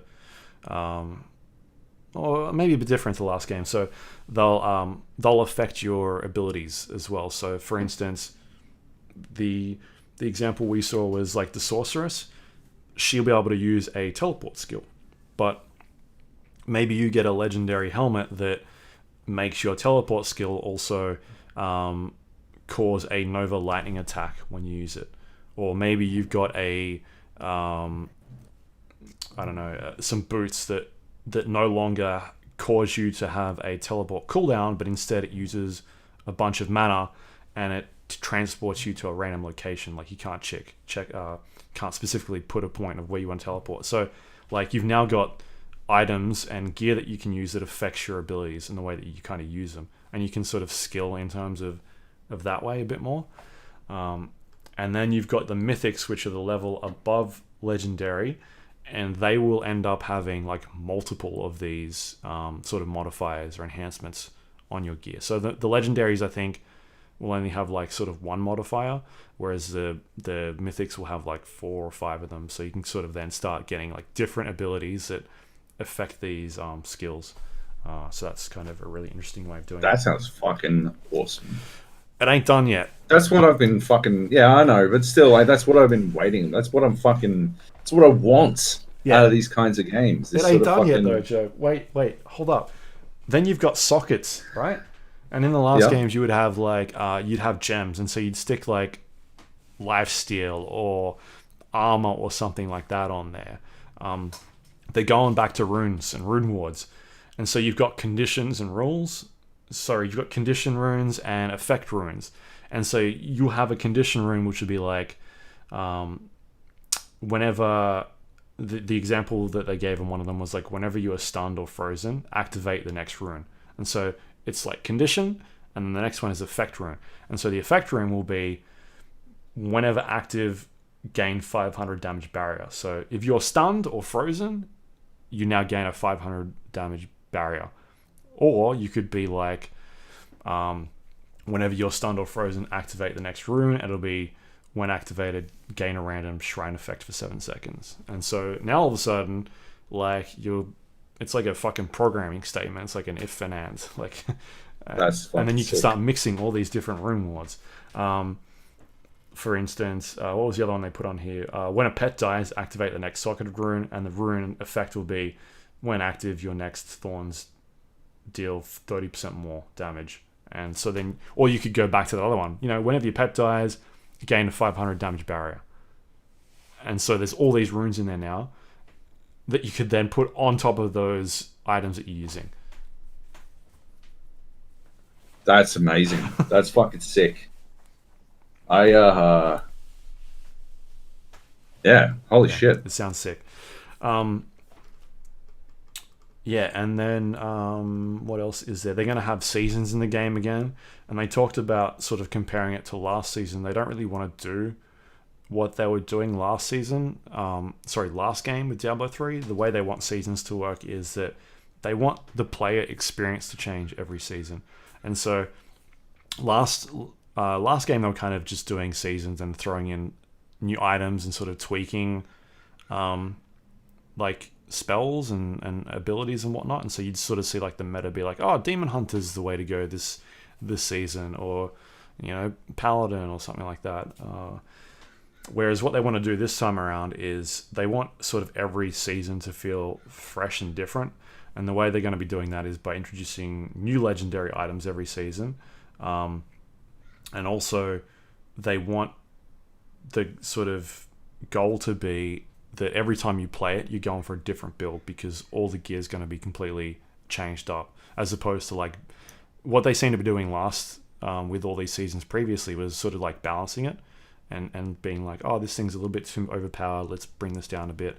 Whereas now they just kind of want to, it feels like they kind of want to go the Dota route of like, all right, let's fucking revamp all these skills and abilities and try and make the game feel differently every season. So that's kind of the vibe I got from it. I don't know if that's kind of what they were trying to get across, but that's what I felt they were trying to go for. What else was there? Yeah, so I got to play across. I played about an hour or so, maybe longer, on the demo stations that they had up there, and yeah, it definitely feels like a Diablo game. You click on things and they explode and die. There's tons of stuff that comes at you at once on the screen. that attacks you. It's grim and dark and gory. Like it doesn't. It feels like a Diablo game, but it doesn't.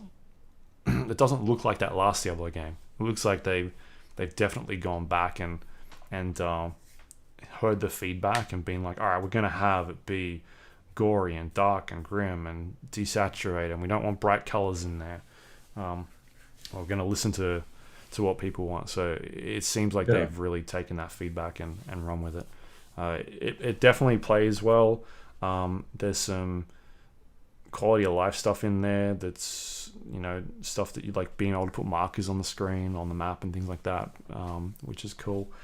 And apart from that, it seems, apart from the inventory being like one slot for one item, it's not a huge change from what we've seen so far. I mean, again, that could change. Could be something they get feedback from. They asked for a lot of feedback, so maybe we end up with Tetris again.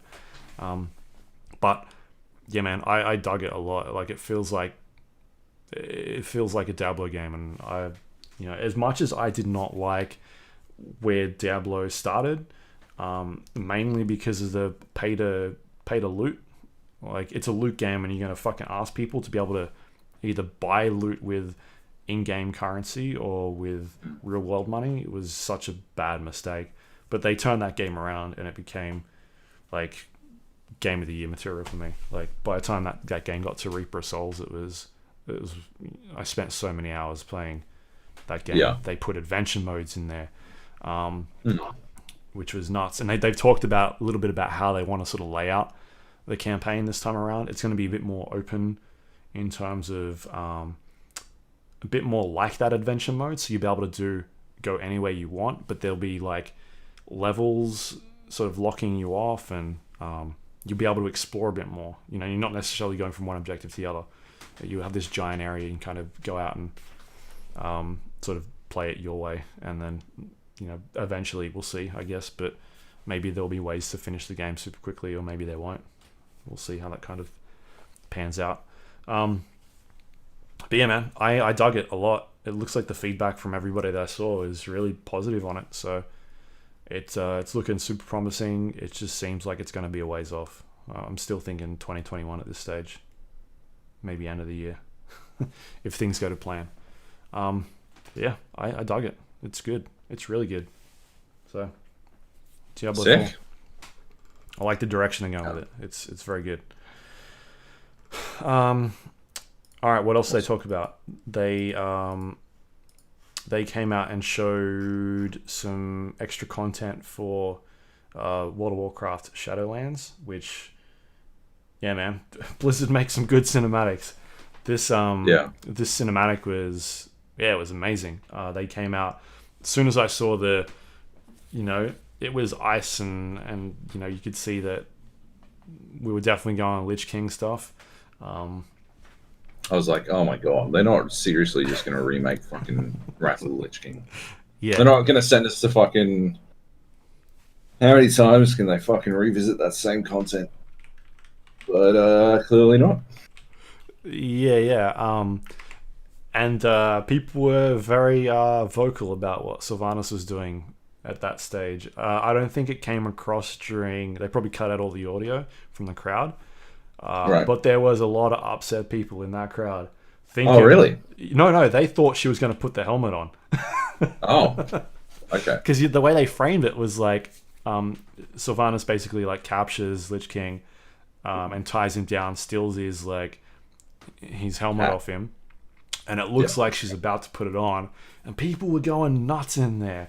Like, like, don't do it, and things like that. And don't do it. That's amazing. And then she like breaks it in half, and there's obviously some sort of story behind what's going on with her, but I'm really interested to see what they do, because that's a great way to draw people back in to that cinematic. Was outstanding. I thought it looks so good. So yeah, they I got to play a little bit of it, but not a huge amount. It's one of those things where you kind of want to play it with your own character. So and I'm a panda mox. When I jump in there as a wizard, I'm like, I have no idea what I'm doing. But I got to walk around and do a couple of quests, and yeah, it's wow. So I'll definitely check it out at some stage. But yeah, it seems like a really cool idea, and a lot of people are very interested in where they're going with that story. So should be fun. The next up thing they talked about was Hearthstone Descent of Dragons. I feel like people like dragons a lot. And you're, I guess, more into Hearthstone. You're definitely more into Hearthstone than what I am.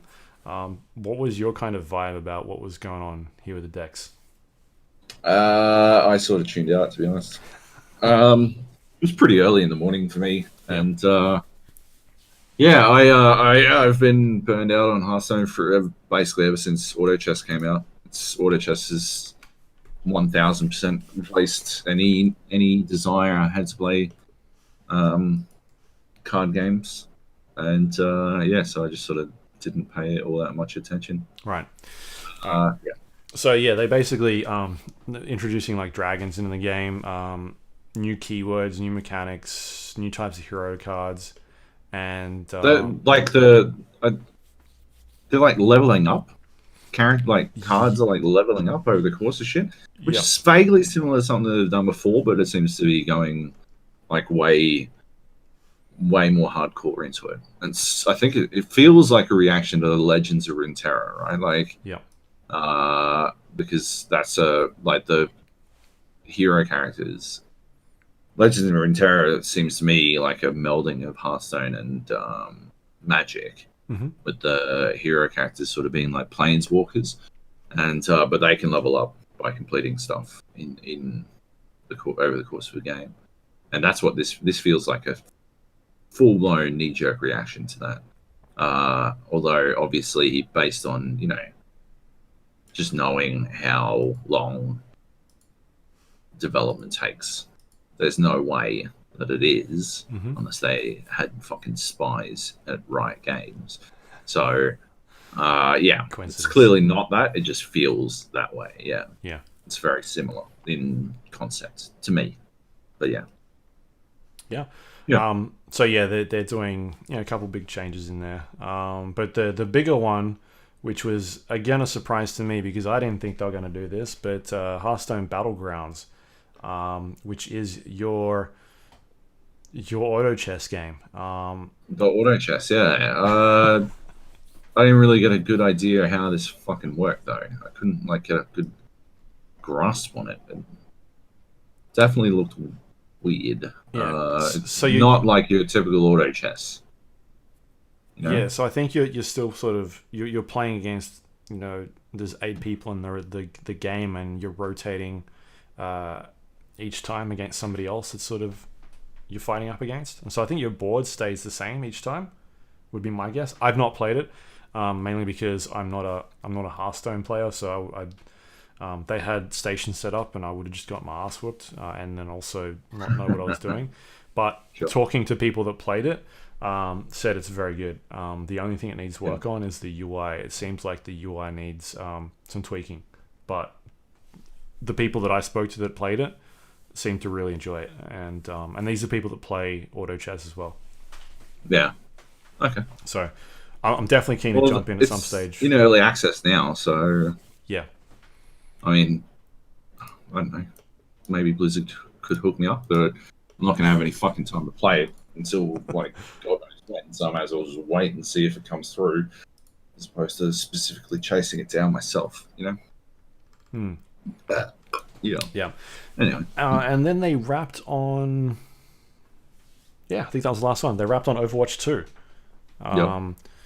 They again, another fantastic cinematic that they kicked off with. I was a bit confused as what was going on because me too. I guess I'm not fully invested in the Overwatch sort of lore and the story, and it seems like they've definitely improved that quite or gone right in on it since I played it, because it wasn't really a big thing back then. But I definitely knew who all these characters were and whatnot. But yeah, they showed this awesome cinematic, and then boom, Overwatch 2. Jeff Kaplan comes out and starts talking about what's going on with Overwatch 2. Not Overwatch Season 2, Joab. So I think you owe me some ice cream or something. I don't know. Maybe some shoes. Oh, fantastic. Is this what it was Get, for? don't fucking touch my shoes, motherfucker. Yep. All right, so let's kick things off. They're talking about it's a greatly updated engine was the wording that I was told. They're updating all the visuals and character models in the game. New UI and new HUD overhauls, basically. I got a chance to play it, and some of the things I can talk about is like the information you gain as a healer or being healed by people is a lot clearer. You get like a sort of, say as Mercy, you'll see that person you're healing, how much healing you're doing and how much health they've got. And then say you're the person being healed by Mercy, you can kind of see on your screen how much health Mercy has and where they are in relation to where you're positioned. And they're sort of just cleaning up that HUD a little bit so it's not as busy, I guess. Another way they're sort of cleaning it up is the directional hit indicators have been made a lot smaller, and they're these really fine sort of markers in a radius around your crosshair, and so that gives you a really good idea of where you're being hit and in which direction. It was pretty thick and wide before. Now it's a lot smaller and looks much cleaner. So yeah, they're kind of some of the ways that are improving that. They talked about a new mode they're introducing called Push, which is both teams have this giant robot that they've got to escort across the map, and both teams start off in the center of the map, and there's like this barrier that you need to escort your robot to, and then they push the barrier away, and it's on like a track throughout the map, a windy track, and each time you get to a checkpoint, it sort of moves your spawn point a little bit further forward, and then that allows you to engage fights a bit earlier and whatnot. The easiest way to visualize it is think of the only mode from Team Fortress 2 that hasn't yet made it into Overwatch. That's what it is. They finally finished fully copying Team Fortress 2. So this is the one where you push the payload, right? They introduced it. Is that the one? Yeah. But I don't remember if Team Fortress 2 did this. You can get your robot to push the other team's payload back. Can you? Yeah. So you can get your robot to, you can walk it to the other team's barrier and push the barrier back and then defend it. Okay. But that's a choice you've got to make now, right? Is do you push your barrier forward or do you go fuck with the other team's barrier? Right. At least that's kind of the vibe that I was getting from what they were doing, and you get points for pushing the barrier furthest, and if you push the enemy team's barricade back into their base, then you win the game. You automatically win. So that's kind of what they're doing. The robots are very quippy and say funny things from what they were showing in the trailer. So that stuff's really cool. They talked about new maps that are coming. The one they showed off in particular was Toronto for this mode, and the other ones that they teased, they showed glimpses of was Gothenburg, Monte Carlo, Rio de Janeiro, and there was possibly an India one, not officially announced, but they showed a glimpse of. Right. So there's a couple there, and they're saying there's a lot of maps that are coming. And then they've got the story missions, the PvE missions, which are these sort of single-player experiences, multiplayer experiences where you're playing up against AI factions. And each mission sort of starts off with the intro cinematic sequence to sort of give you an idea of what's going on in the story. And then you jump in, you choose a bunch of predetermined characters that fit in with that specific story they're trying to tell. And you choose who you want to be as. So the one that we played, you had a selection of like Tracer was one of them, or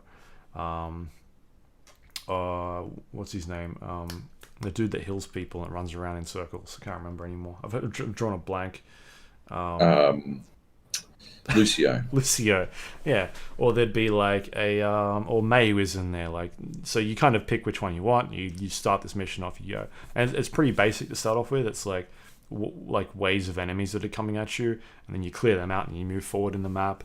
And then you might get to a point where it's like, here's a bunch of items that you can get, like a chest, and you open up the chest, and you might find in there different tiers of items. So it'd be like a green turret, or a blue grenade, and a green healing station. And then so you can pick up these items, and then you can use them as you're progressing through the story. And then you might get to the next section. It'll be like, defend this area for a certain amount of time. So you'll be like, all right, well, I'll put down my turret, which is on a cooldown. And then, the healers can put down their healing station. You stay in a certain radius, or put like a barricade down. There's different ways you can sort of interact with these objects. And then, so yeah, you're basically working your way through this mission till eventually you get to the end, and then there's an outro cinematic, and it's sort of, they're trying to put these story missions in to sort of tell this story about what's going on in the game. And they're saying there's going to be a lot. There's going to be a lot in this that they're throwing at you. And then, so aside from the PvE stuff, the story sort of missions, they're going to be doing hero missions. And the way they phrased this was, they took a lot of inspiration from like adventure mode in Diablo, where you can play as a character. You can go to a level, and then they'll throw AI at you, and there's different factions you'll come up across against, and different objectives that they'll throw at you. Different enemy types and groups. And the one that they showed on the cinematic and in the gameplay was like Null Sector. That's the name of the faction. But there's a bunch of other ones that are in there that they sort of teased at as well. And these, from what I understand, will be playable on all of the maps across that are available in the game, including all the new ones that are coming out. And then they'll have a progression system. And the way that works is you'll level up your heroes, and each hero has, from what we've seen so far, will have like 6 different talents that they can choose. And these talents affects the way that their spells or their skills work, not spells, and so, or abilities. And for instance, so I was playing as Tracer, and one of the skills that you could choose was every time you use an ability, she automatically reloads her pistols. So you think about the way Tracer works, she's got those 3 dash abilities, and then also the rewind thing as well. So you could, in theory, shoot a bunch of bullets, dash, and then your weapon is automatically reloaded. Like, you don't have to do anything. It's just you've got ammo again. So you can sort of toggle between using these abilities and also having unlimited ammo the entire time without having to reload. The other one that we could choose between was Pulse Bomb. Causes a chain reaction on enemies that are damaged. And so that'd be really good in like a situation where you're going up against a lot of enemies in a boss fight or something like that. You kind of just throw it, and it'll, each time it hits someone, chain reaction effect, as opposed to just sort of the one sort of enclosed area that will destroy everybody. And then the things that we couldn't play as, which were locked behind walls, was like level 10, you'll get a blinking through enemies damages them. The other one was every time you do the recall, it causes damage to all enemies that were recently that you've recently damaged. So every time you trigger that ability, it'll cause more damage to the people you've already killed. And then the final tier was like every time you kill someone, it speeds up your cooldowns. So you'll get less time on the cooldowns. It means you can use your abilities more. And the other one was enemies that are pulled towards the point of recall and are snared. So every time you use your recall ability, it'll like suck all those players in and trap them for a little while. So they're kind of the different ways that you can sort of combo, or that you're able to combo stuff. So the other one was like Joab from Torbjorn.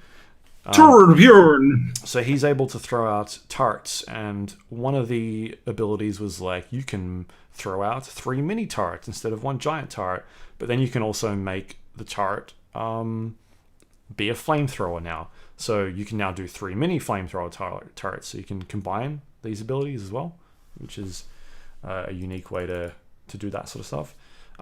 This is only in the PvE side. This is not in PvP, all these hero talents. It's not like you're leveling up and getting new abilities, which is something I complained about recently for Underlords, because I don't like that system. So they're not doing that here. This is strictly, these level upgrades are strictly for the PvE only. Yeah. Which is good. So that's the progression side. And then they talked about new heroes in the game. They showed off one new hero and they teased a bunch of others, but they're basically saying that the way they think about it, when they introduced, there's going to be a lot of new heroes in Overwatch 2 that they're putting forward. And then they kind of cap things off by saying that,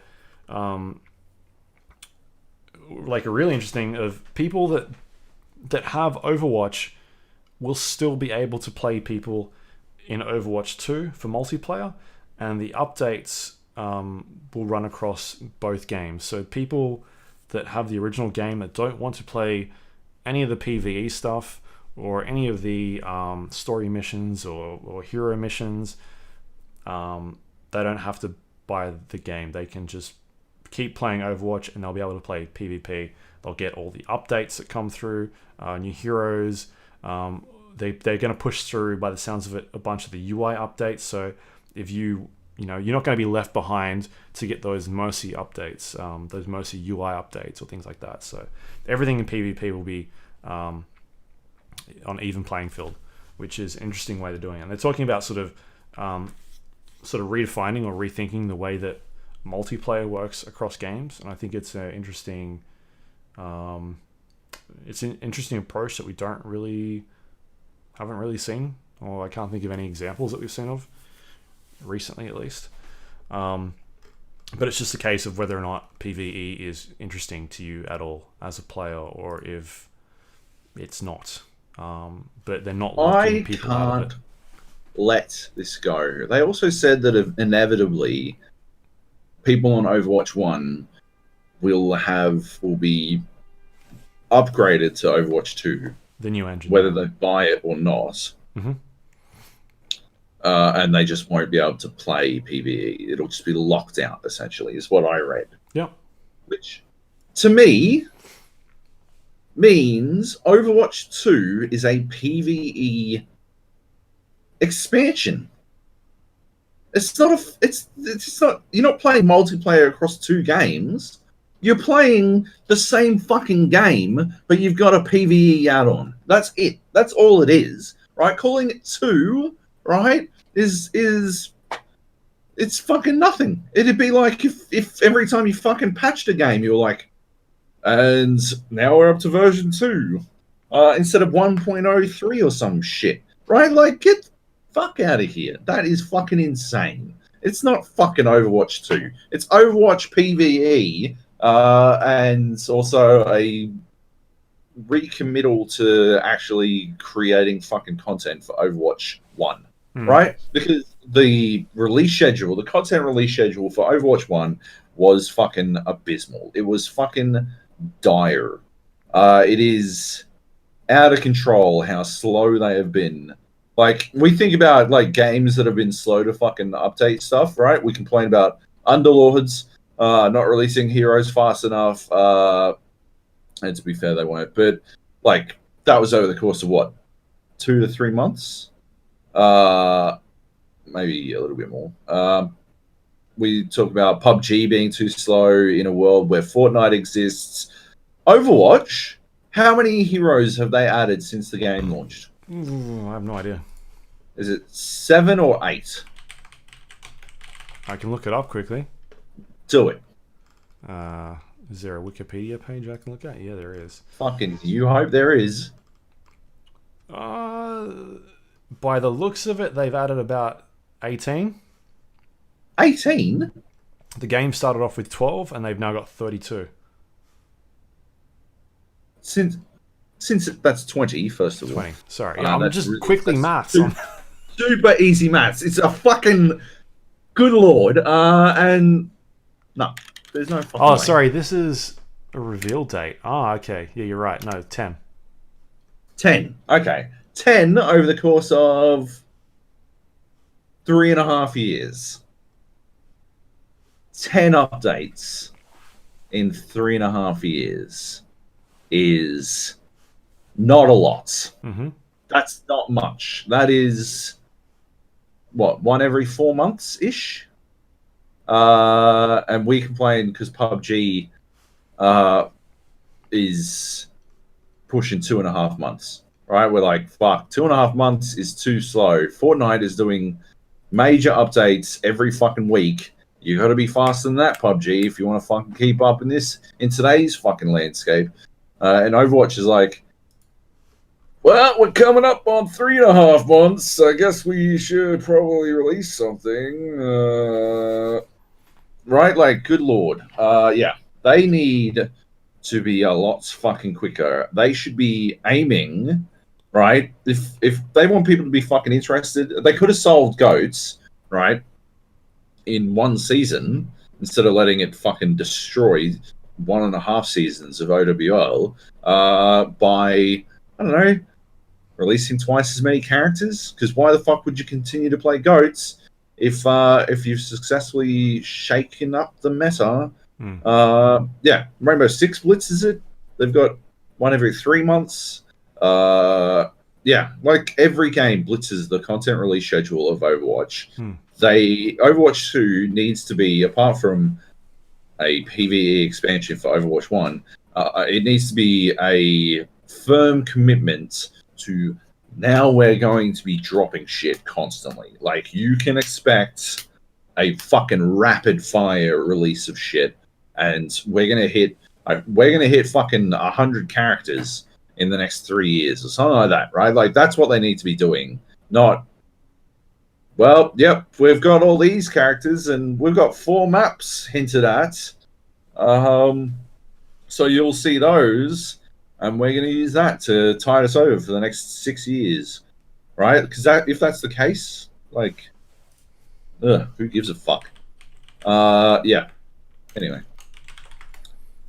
I'm still reeling over 32 minus 12 being 18. By the way, I know. I didn't have a number. I was just looking. Look, you had numbers. You had numbers in front of you. Okay, you can't get out of this. It was some of the worst fucking maths I've ever seen in my entire life. Yeah. No, well, because they're saying that they do have a bunch of the brand new maps that are coming in, and they're putting all the maps on both platforms. I mean, you look at it like this is something that I don't know, sports games could do every year. Like Counter-Strike didn't do this. They sold different base games every time they came out with a new update, and forced people to play 8 years apart. 8 years apart, Luke. You can't fucking lay that at Counter-Strike's feet. What about eight sports years games? Past a fucking decade. Or Call of Duty games or sports games. Well, I'm not saying they get away with it. I've been saying they shouldn't be getting away with it for fucking years. Yeah. As long as this podcast has been running. Is it 10 years? 8 years? I don't know. They're all the same, aren't they? Could be 18. Could be 18. Yeah. Right? Like, yeah. Just because Overwatch is... They can't... like I said, when I was telling you it was going to be Season 2, and it should have been, they can't afford to kill Overwatch 1 because it will destroy their game. It would destroy their game. They would never get away from it, right? So they're literally not able to, right? The way they're monetized Overwatch means they will never ever get out of it. Yeah, I don't know. Yeah, I don't know. I think we'll see. Like I think we'll see how much content is in this thing.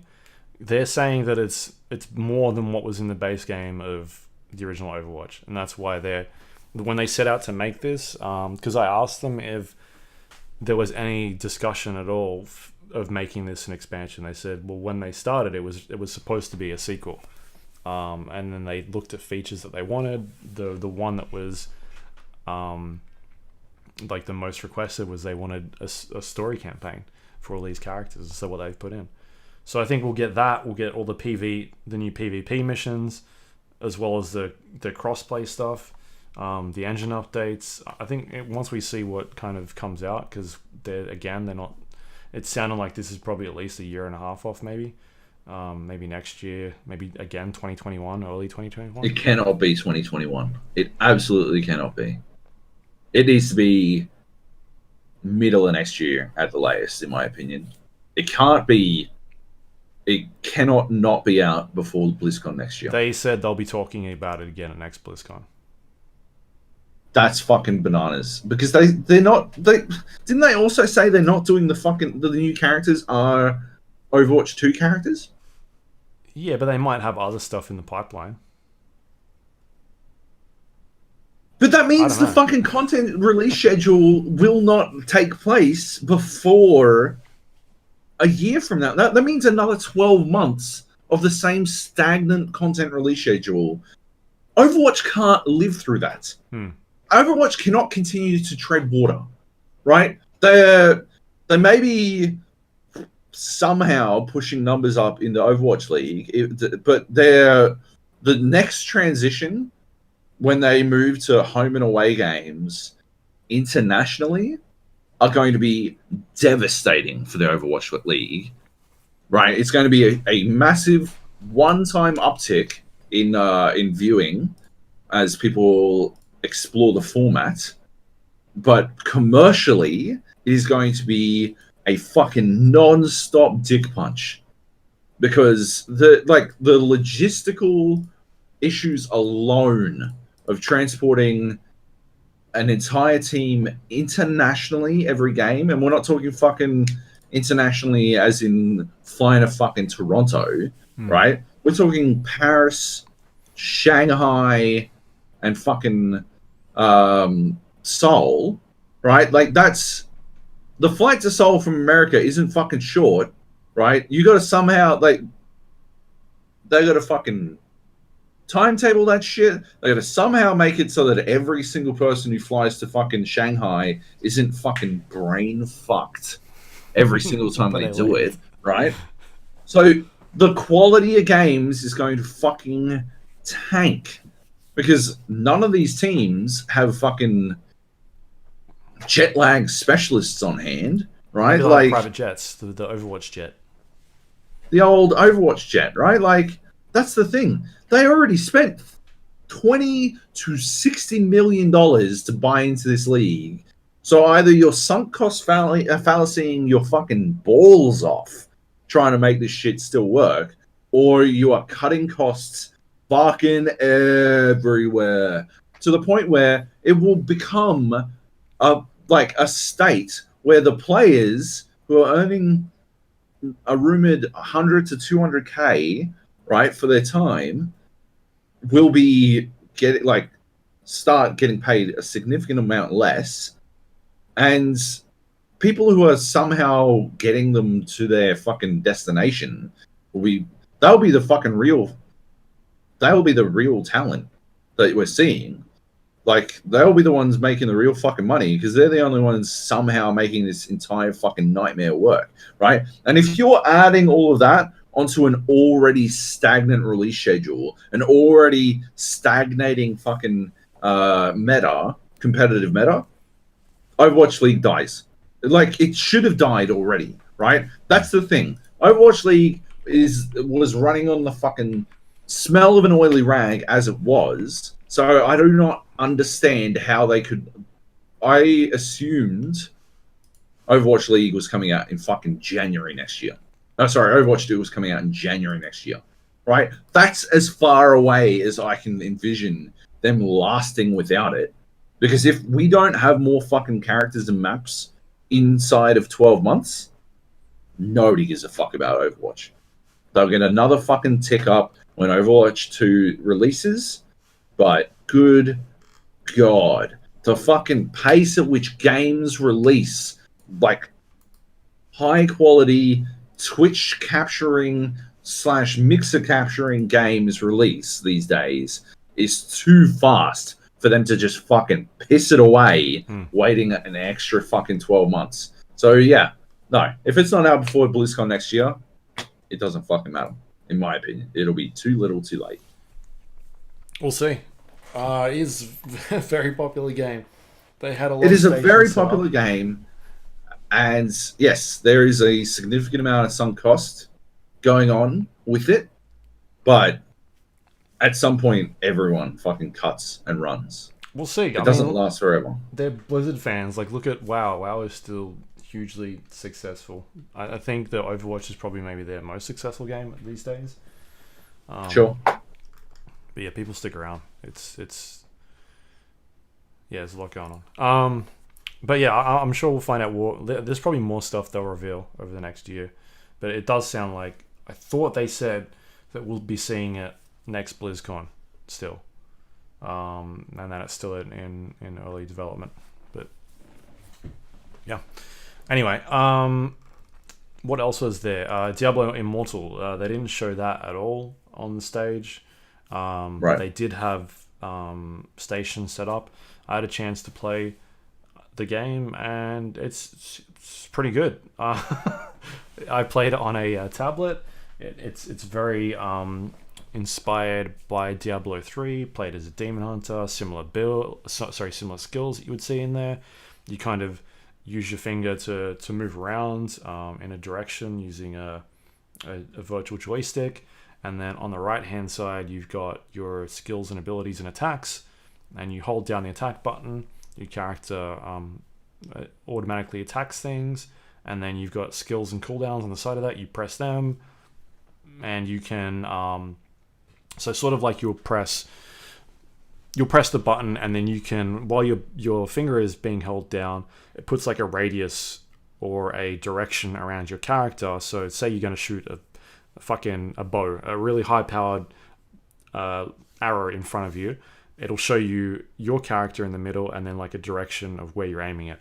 And then that'll shoot off once you let go. And then another skill might be an AoE skill, or a that you can place somewhere around you, and then you can press that button and then again move it around in a circle, and it'll let you decide where you want to put it. So the UI seems to work pretty well. No issues there. There's loot, there's stuff you can pick up, there's different stats on their gear. Like, it feels like Diablo. I do not know how they're going to monetize this, or what their plan is, if they are going to, or it's just going to be a $20 Diablo experience. It feels good though. Like, I will definitely play it. That was always the general consensus that I heard about this Diablo Immortal game, is that like once people played it, they're like, yeah, okay, it feels like a Diablo 3 on the phone. So yeah, I'm curious to see what or how they're going to monetize it, or if they don't, or if it's just like you buy it and that's it, and maybe you'll be able to buy new dungeons or expansions or something for it. But in its current state, the one that I played, I'll definitely be playing it because it seems like a fun game. So right, yeah, and it runs pretty well, looks good, all that sort of jazz. Feels like a Diablo 3 extension. Sort of like the way people were worried when Diablo was announced for the consoles, or the Switch. Like, every time they've come out, they've nailed it. So we'll see what it's like on mobile platforms. But yeah, I dug it. So we'll see what happens there. Right. What else was there? Yeah, they had stations set up, but they had a bunch of like artwork down in BlizzCon. I went and stood in line for an hour to buy some stuff. I bought some stuff after the opening ceremony ended, and that's when all the unannounced goods went on sale. So you could buy stuff before that, but all the Diablo 4 t-shirts and gear, and the Overwatch 2 stuff and the Shadowlands gear all went on sale. So as soon as the opening ceremony finished, I was on my phone ordering stuff. And then I went down the day after, stood in line for about an hour to pick it up. And this is my most frustrating experience at BlizzCon. Standing in that line, getting up there, and then being told that they oversold the t-shirts for Diablo 4. I was fucking furious. What? They had oversold the t-shirts. So wait, what the fuck happened? So what, you didn't get one? No, I didn't get one. They we'll refund you your money. What did you get instead? What did they give you for free? I got a bag for free, I guess. What the fuck do you mean you got a bag for free? Well, if you spent over a certain amount of money... Did that make it up to you? No, I got a refund in 2 weeks. In 2 weeks? Is this some sort of fucking money laundering scam? Where they're getting interest of people. Yeah, Yeah, they're fucking, we're raking it in now. Yeah. We only took fucking 2 Diablo IV shirts. Fucking, what the fuck is this shit? You should have gone they should have given you a fucking handy at least. Like, good lord. Go out the back and pick whatever you want. Yeah, just, you want the fucking statue? Oh, yeah. What, you want that fucking Arthur sword? Yeah, everyone wants the Arthur sword. It's all yours, though. Yeah. We owe us all on the fucking shirt. I cannot believe this shit. Yeah. It's a shirt. Go and fucking print more. How hard is it? Go get one off that guy. Go take his shirt. Just make some more. Their shirt. This. It's not like you can. Oh yeah, no. Sorry, those are the last Diablo 4 shirts in existence, and the last shirts in existence. They lost the patent. They don't know how to make shirts anymore. I'm afraid. We're out that's of it. black ink. The world is out of that specific orange we use for Diablo. Sorry, you'll just have to deal with it. Just go why can't they send you a fucking shirt in 2 weeks? I don't know, Joab. They should refund you and send you a fucking shirt. I'm fucking outraged. I can't believe you're fucking so chill about this. Yeah. Like, did you just give him a serve? Or were you just like, what? That doesn't make any sense. I think I was spacing out for most of it, being like, are you for real? Staggering. Yep. So that Did you complain to your PR handlers? Did they know what was coming when you talked about this on the Gap? Right? Did you at least give my heads up? Good God. I think they know now. Like, you're the new Blitz chum.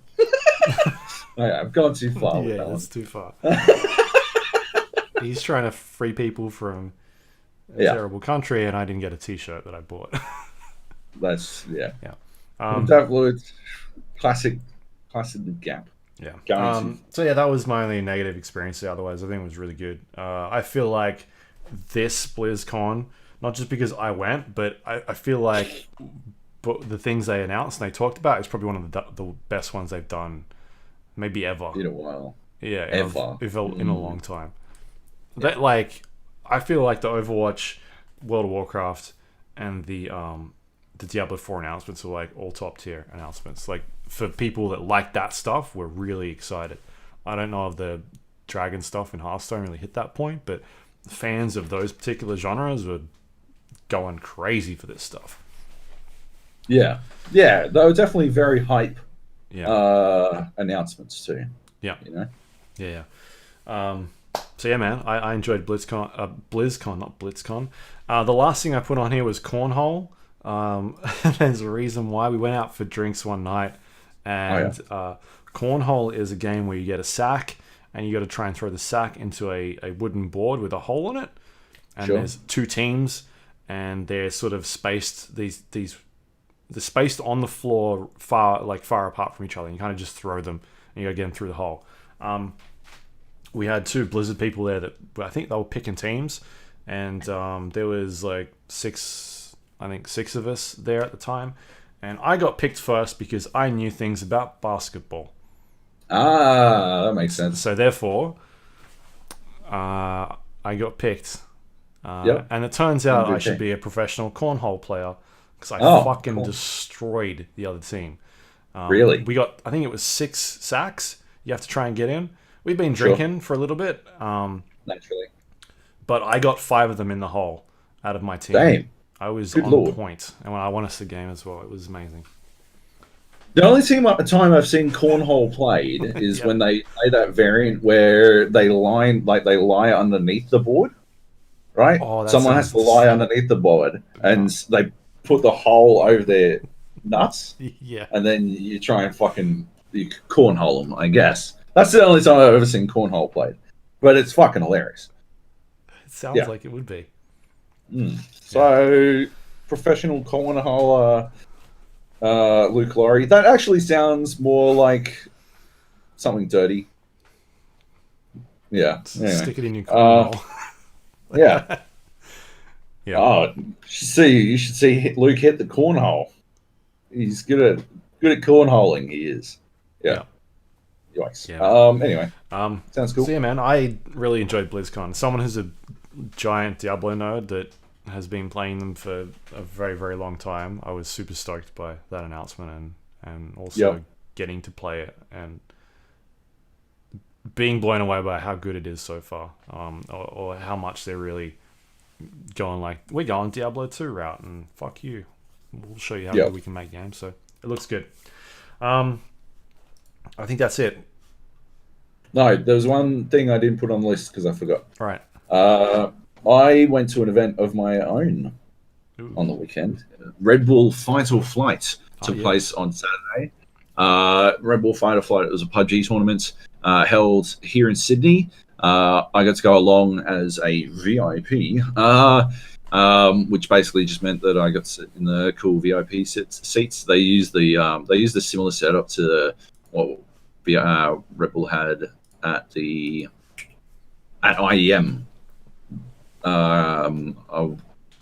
2 years ago, I think. Yeah. Basically the best seats in the house, and it was sick. Actually, the entire setup was really, really fucking cool. They had heaps of PUBG themed stuff around, and what was it? Like 3 rows of 4 teams, I believe, or maybe 4 rows of 3 teams. Basically 12 teams playing PUBG, and there was a tournament, and the winners that got to go to PGC got tickets and flights to PGC finals, which is fucking sweet. It's a really epic prize. I had all kinds of I had the full ESL did the behind the scenes production, and I really feel like they're really fucking good. They put together a really good event, and they had full pyrotechnics and play introductions. They treated it like an esports tournament, even though it was pro-am, in that there was a mixture of professionals and amateurs. Professionals won in the end. Team Immunity took it out. They narrowly missed out on going to PGC as it was. So they were always in a pretty decent shot. I'm sure they prefer to be competing, but they'll no doubt enjoy the experience of actually being over there, and they'll probably be able to give the other Aussie teams, was it Vendetta and Atletico, give them support, which is sick. It was a fucking rad event. I got to play one game in the show match. I was playing so they put me on a team with Arthur Costopopoulos, our boy Lift Your Game. He's your son, isn't he? Who's been my son. My boy. He hasn't played PUBG in a year. He's far more into Apex at the moment, even though I've tried to tell him that the servers are back and it's good to play. Anyway, he hasn't played in a year, so he was rusty. And from my own experience of going back into PUBG from Apex, I can tell you it's not easy. And then there was Nick. Nick's another streamer he's played one game of PUBG ever. Did not do well, apparently. And then on the other side, I had Stephen Farrelly, who has played one game of PUBG ever, and he got a single kill and came third. You and I were in that game, and we carried him third. And we probably would have gotten better, except we had Stephen Farrelly on our team. So, yeah. Yep. Anyway, that's what I was saddled with. Playing in some of the other teams were the likes of Top Gun, a pro Counter-Strike player, widely regarded Counter-Strike player. There was Critical Motion, who wasn't in the competition because his team had already fucking qualified for the PUBG Global Championships. So that felt good. Felt good. Felt like I was going to go well in that. Resolves, competitive player, yeah. And I believe the Chiefs guys were playing. Maybe some, yeah. Anyway, good stuff. Stoked. We got fucking destroyed. The idea of fight or flight is that the circles are a lot faster. There's triple the loot. It's on Sandhawk, and basically once the initial circle starts moving, you almost have to keep moving towards the circle at all times unless you happen to be in it, which is such an interesting fucking format, and one that really fucking works for Sandhawk. It's, having played it, the best way to play Sandhawk, in my opinion. Like easily the best way to play Sandhawk, because you're guaranteed guns on the drop. So you don't have to be afraid of the hot drop. You just have to be afraid of whoever the fuck is dropping with you. Sure. Because as long as you back yourself to actually hit your shots. My biggest problem with Sandhawk is generally landing and not getting anything and then feeling like I've wasted my time. Yeah, that's not the case in this. Fight or Flight is, it's a fucking brilliant format. And I don't just say that because I was critical in the conception of putting it together in the first place and coming up with it. It works so fucking well, and it makes Sandhawk actually fun to play. Anyway, we got squished up to the top end of the map. Some awesome games throughout the day as well. One actually landed on finished on a bridge. Like the circle fucking finished over just over a portion of the bridge, but like the bulk of the circle was the bridge, which led to like a fucking sick ending firefight. But it was only obviously only between two teams, and it was hairy as fuck. But yeah, it was really, really entertaining to watch. And yeah, games are over in like 10 minutes. It's a brilliant format. It's a fucking amazing format. Anyway, our game started north of Sandhawk. We landed. I had to actually parachute for Farrelly because he couldn't work it out, and he was going to land on his own. As it was, I only got him like 90% of the way to the team and landed him at a house so he could get some fucking weapons and walk over. He walked over. When he finally made it over to us, the other three of us had managed to successfully gear up completely. When he finally walked over to us, he had I think it was like a Tommy gun, and no ammo, and no vest, no helmet. He did have a backpack, but yeah, so he basically hadn't looted at all. So we found him a bunch of guns, not that it was going to matter all that much, and walked him over, walked him into the thing. Nick went for a swim. Watching the tape back later, we walked literally 10 meters away from another team, a team who was apparently as bad as we were. And we walked 10 meters away from them. I could hear the footsteps. I heard gunshots. I'm like, that's bait. Just move away. Move this way. Keep an eye on them.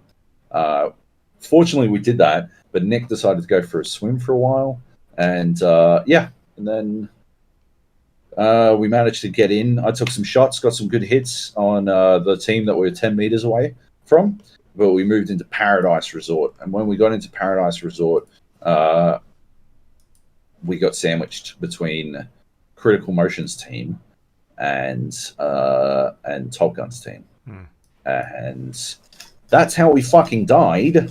I watched it back and I just got really unlucky. I would have had the drop on them as they moved. I hid in a room. Everyone on my team died. And I hid in a room and waited for because I immediately realized the teams we were sandwiched between, and so I hid until they went past. But unfortunately, for me, they immediately. I was trying to third party both of them, and that's not actually. I wasn't trying to third party them. I was just moving in a direction that meant I was technically third partying them, and so they were hyper aware and waiting for whatever noises they could hear. I ate a little bit of blue damage trying to run in, and took some shots from Critical's team, only to then run into Top Gun's team, and it didn't work out super well for me, unfortunately. Otherwise, I could have snuck my way through. But yeah, that's sort of just we shouldn't have gone in Paradise, really. I just thought it was a bunch of hard cover that the boys would be able to use, but evidently they couldn't. Anyway, it was good. It was good fun. We were, yeah, I think we were pretty entertaining, which is all that matters at the end of the day. Copped a bit of shit on stream, but like good friendly banter, and yeah, had some fun. I would have gone. I would have really liked like the show match was just one game. I would have loved to go another one now that everyone was sort of warmed up a bit and Steve knew how to parachute. You think Would he have been maybe would have interesting. practiced but the day before or something? No, we didn't know we were going to be in a show match until we got there. So, All right. yeah, no. Maybe they should have split the teams up a bit better. Like not have all the Uh, pros on one team. yes, that's definitely what they should have done. But it's okay. It was still like I think at the end of the day, it would have been that I would have preferred that significantly. But this is still entertaining to watch back as well. So yeah, as show matches go, like the two, I think that would have encouraged the pros to take it a little less seriously because we were all on a bit of a goof, like fucking about and looting up and like running real close, and yeah, they were like the team next to us was baiting and like yeah, trying to draw out some firefights. But the two really good teams were playing it the three really good teams were playing it super seriously. I guess for bragging rights. If they'd all been split up onto different teams, then it would have been a bit different. Sure. The flip side was that it was sort of difficult to hear chatter. So yeah. Anyway, it was good fun. It was very entertaining, and yeah, watching it back, it was still entertaining. We weren't on stream all that much, but you could see us. Just sort of like you could see our path of destruction, or path towards destruction, rather. Yeah. Like you're like, wow, we are just running into. It's just getting worse and worse for us. We're like fucking struggling in the quicksand type shit. Anyway, yeah, good stuff. Anyway, that's it. Yeah. Just quickly, while we're talking about esports, I forgot to mention I watched the Overwatch World Cup. I don't know if you watched any of this as well. I watched the first two games of the finals. Okay. Yeah. Yeah. You weren't missing too much. No. Yeah, Overwatch World Cup 2019 was at BlizzCon. They had a giant stadium set up, esports stadium. The Australian team got knocked out in the preliminaries. They came in the top, like, I think it was 6 to 8, somewhere around there. The top 5 in the prelims went on to the main event to play the already top teams that had already been made it that far. So Australia just missed out. Anyway, I watched the semi-finals, the third place medal match, and then also the finals as well. So the finals was USA versus China, very fitting for this BlizzCon, considering the events of the past couple of weeks. And yeah, USA just stomped like China. That was so good. They just absolutely destroyed them. 3-0. So best out of 5. Both these teams were top of their group stage, so it worked out, pretty well in terms of the finals game. Yeah, I think I've been pretty vocal about what I think of Overwatch competitive. I don't like the way they balance that game. I enjoy watching it, but I just it's not something I can get into. I think it's very noisy in terms of what's going on the screen. I don't think they found a good way to sort of broadcast it as a first person shooter, at least. And especially with it's something we bring up all the time, like, you sort of see the same heroes being played constantly, and that's something that happened here. Like the 3 games that I watched in the stadium, I watched a couple also on the cameras, on the TVs throughout the event, but it seemed like every time you looked over, it was like the same composition most of the time.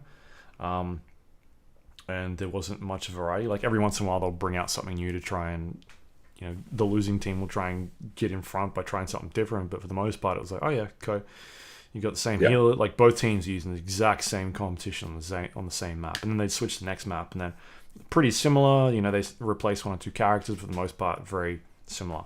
The new character that's the most recent addition, Sigma, is a character that's able to throw out a barrier in the way, and it it absorbs damage. It was in like every game that I saw, and it's not a good, like, you just see shields all over the place. Like, it's fucking, it just looks ugly. Like, it doesn't look good. It looks dumb. Yeah, I don't know, man. Like, I just did not enjoy that particular look of it. It's too noisy. It's too, like, distracting. Like, there was other people that I was with that don't really pay too much attention to Overwatch and sort of saying the similar thing, like that they just find it too full on. Like, there's too much going on. And as someone who knows, who played a decent amount of Overwatch, even me, sometimes I can struggle to sort of get an idea of what is going on in this game. And then by having all these blue barriers up all the time in front of your face and people shooting through them and then not being able to see the enemy probably because there's 3 other people behind that barrier, it just looks ugly. I think it was bad. They need to change that. It looks dumb. Because you've got that, and then you've got your Reinhardt who's able to put a shield down, or like the Winston who can put the bubble down, and there's just shields all over the place, and it's so stupid. Anyway, still have fun watching the games, but I just don't like the way they balance that game. They're doing it the opposite to everyone else, which is really weird. So anyway, it's still fun to watch though. So just not my thing. Should we talk about some news quickly? Because let's do it. We're dragging on. What do we got here? The Witcher Netflix series is coming on December 20th. Did you watch this trailer? I did. Looks good. Yeah, it looks rad. Did you get a feeling Henry Cavill sounded a bit Australian sometimes? Sounded like he was doing a bit of a Rusty Crowe impression. I don't know if I listened to it with audio. I think I might have just watched it with video. What a fucking weirdo. All right then, Weirdy. Well, yeah, anyway, then in that case, if you didn't listen to it audio, then the official position of the Gap is that he's doing a fucking Rusty Crowe impression. Yeah. And I'm about it. I'm all in on Rusty Crowe impressions from Superman actors. For a company that's been very vocal about this not being I guess more tied to the novels as opposed to the video game series, they're definitely taking like scenes from the video game. You're like, oh yeah, that looks like something out of the video game. I definitely think they're paying attention, and we know Henry Cavill is like, he kind of was outspoken about this role, being like, yeah, I love the games, like I want to play him as a character, and that's kind of how this came about, I guess. So yeah, it's kind of weird that they're distancing themselves from the CD Projekt Red game and going, yeah, it's more like the books, but here's some video footage, and you're like, nah, that looks like the game. Do you think he sounds like No, I don't think he sounds like it.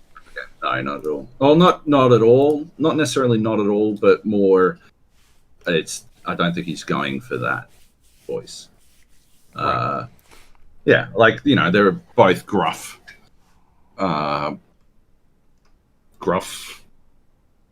English sounding dudes. Yeah. Yeah, but that's it. Right. Anyway, I'm excited next month. I'm very in. I can't wait. Yeah.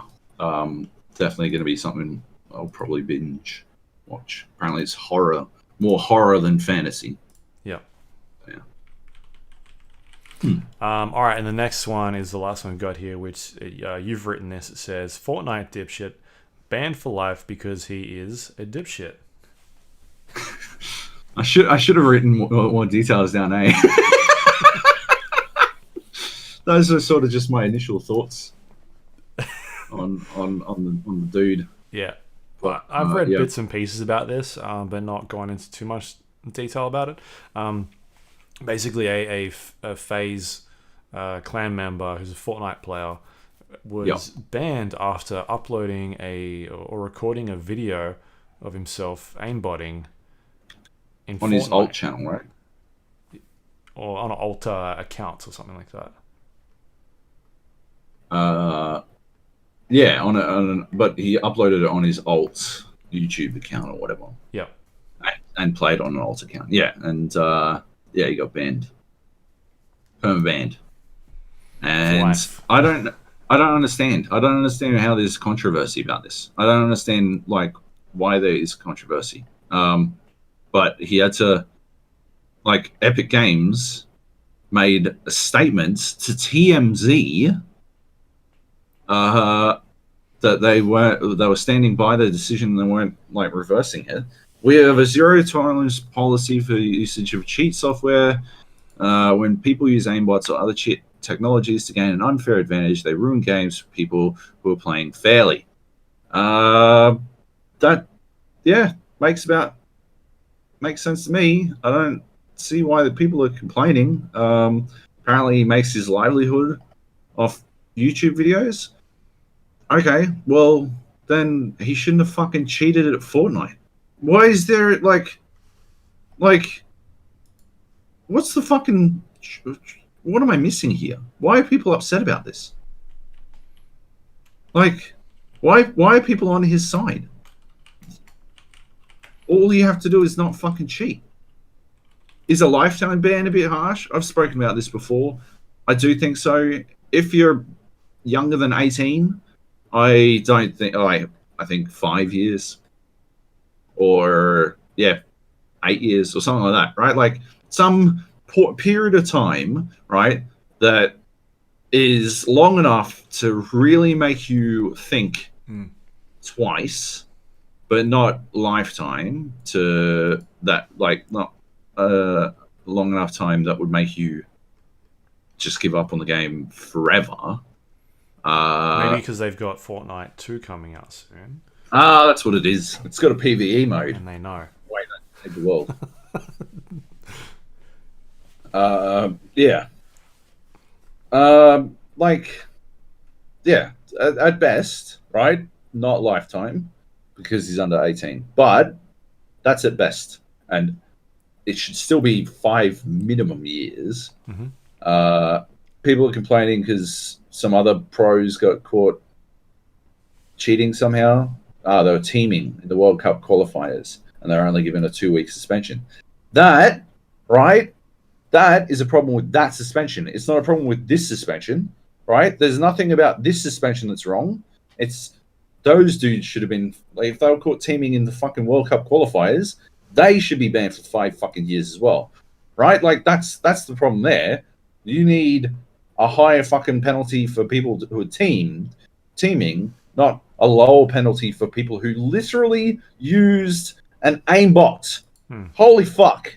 Fuck this fucking dipshit. Apparently made $37,000 off his apology video. Fuck him to death. I've gone too far again, but still, fuck him. Yeah.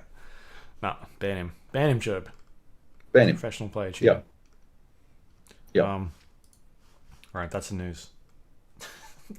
Us ragging on Good news. Fortnite kids.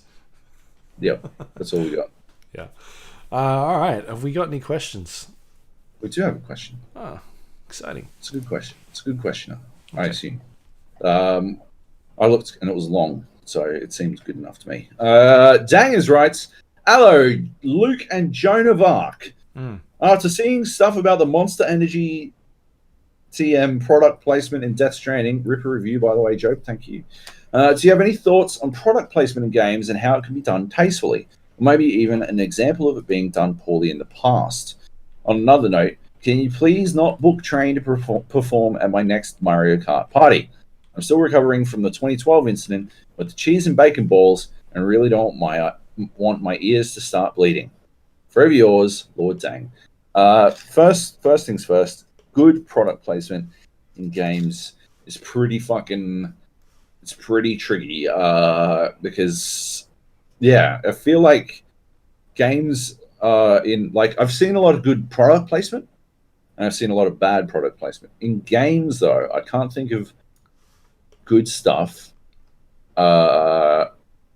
because it's either in or not. You know, like you think about product placement in games,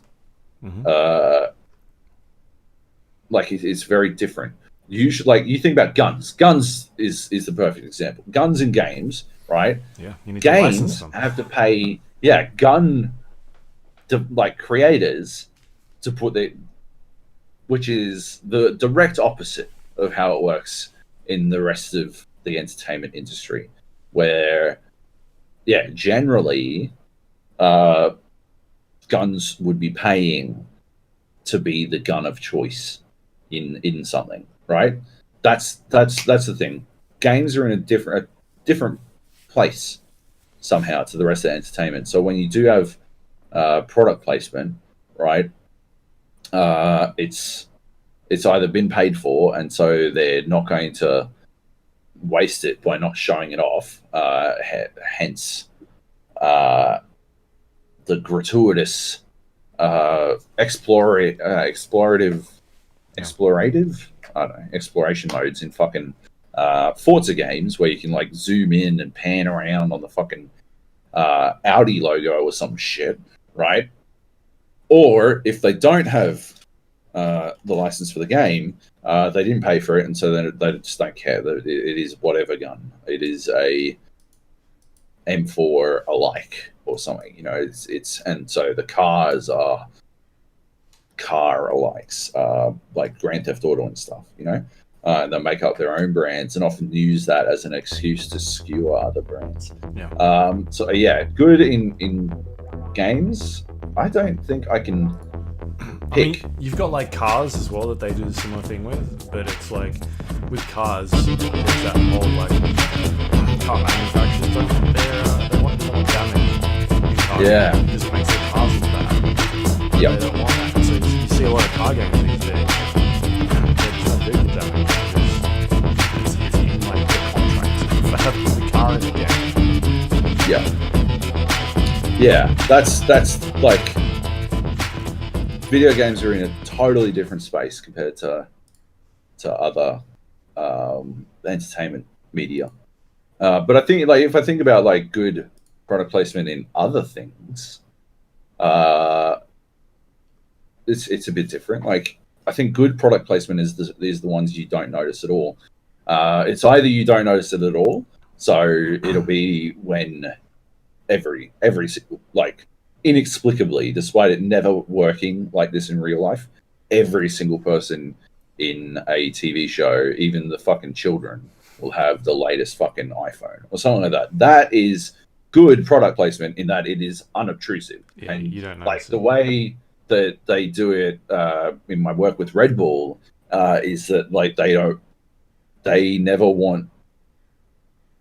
They hate it when like there's a photo of someone and they're holding a can of Red Bull and the logo is facing the camera, and Yeah. it's the equivalent of like an actor staring at the camera to them, right? Like they never want it to be obvious, or like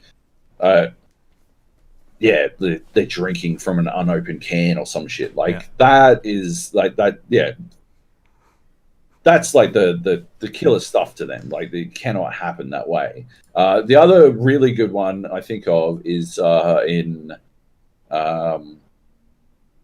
like Rick and Morty, right?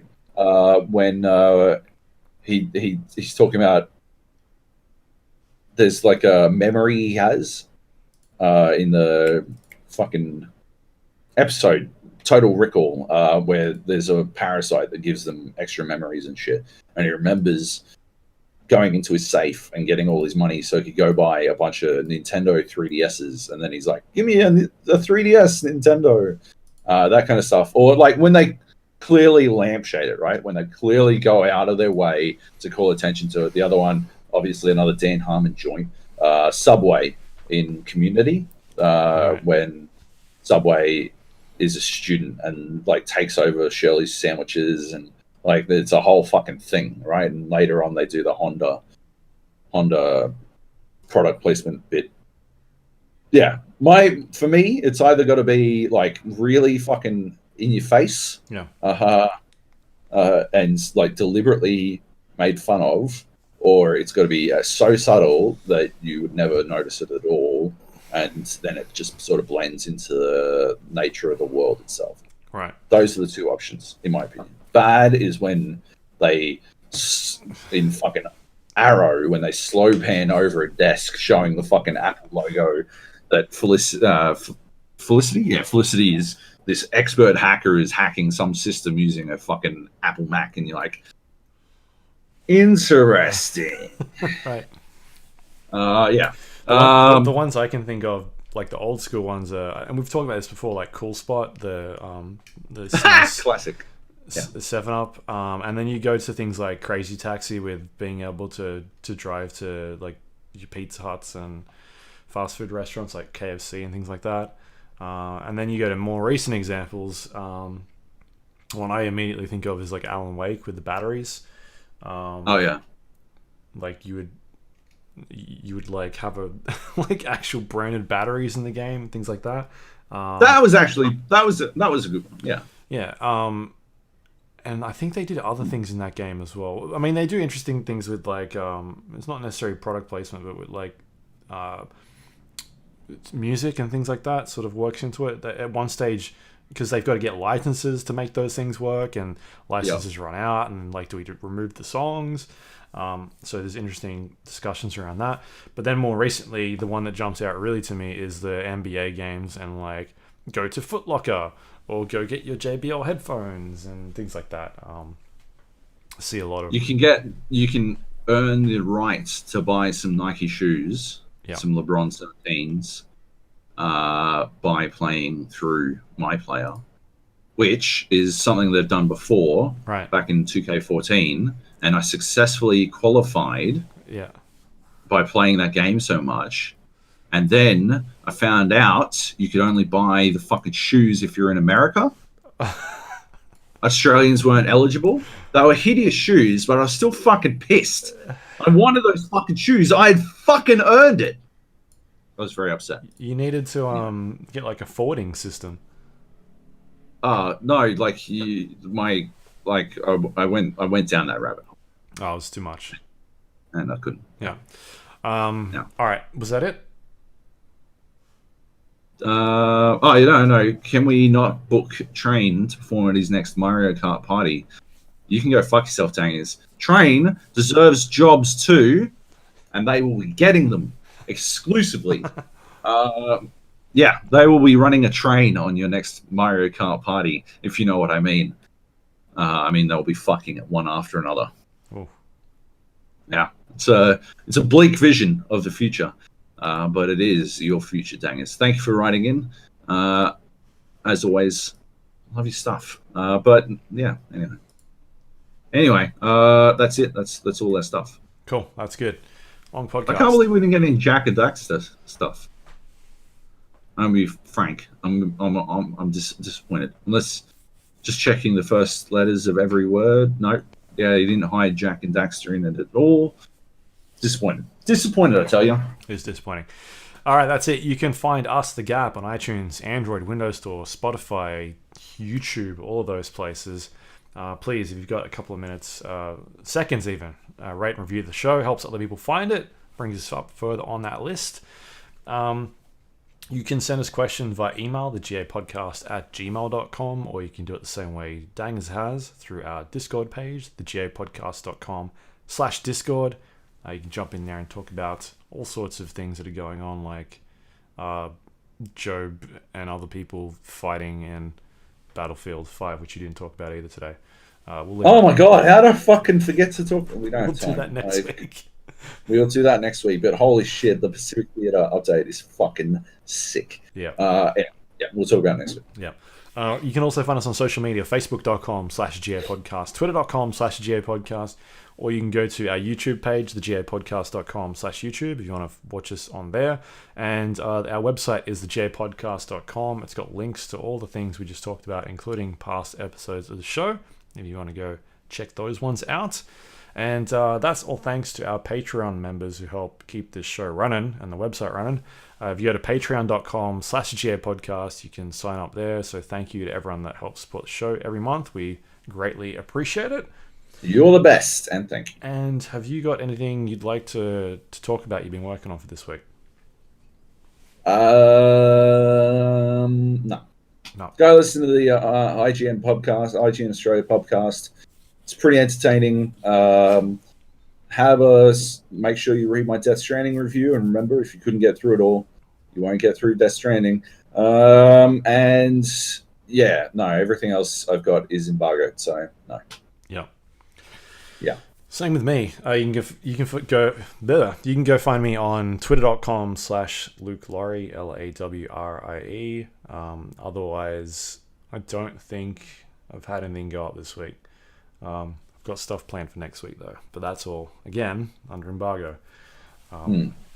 So I guess we'll talk about that next week. We'll talk about some more Death Stranding next week, Battlefield, and anything else you can think of. Oh, Rainbow. We'll talk about some Rainbow Six stuff, I guess. We'll definitely talk about Rainbow. Yes. Yeah. So cool.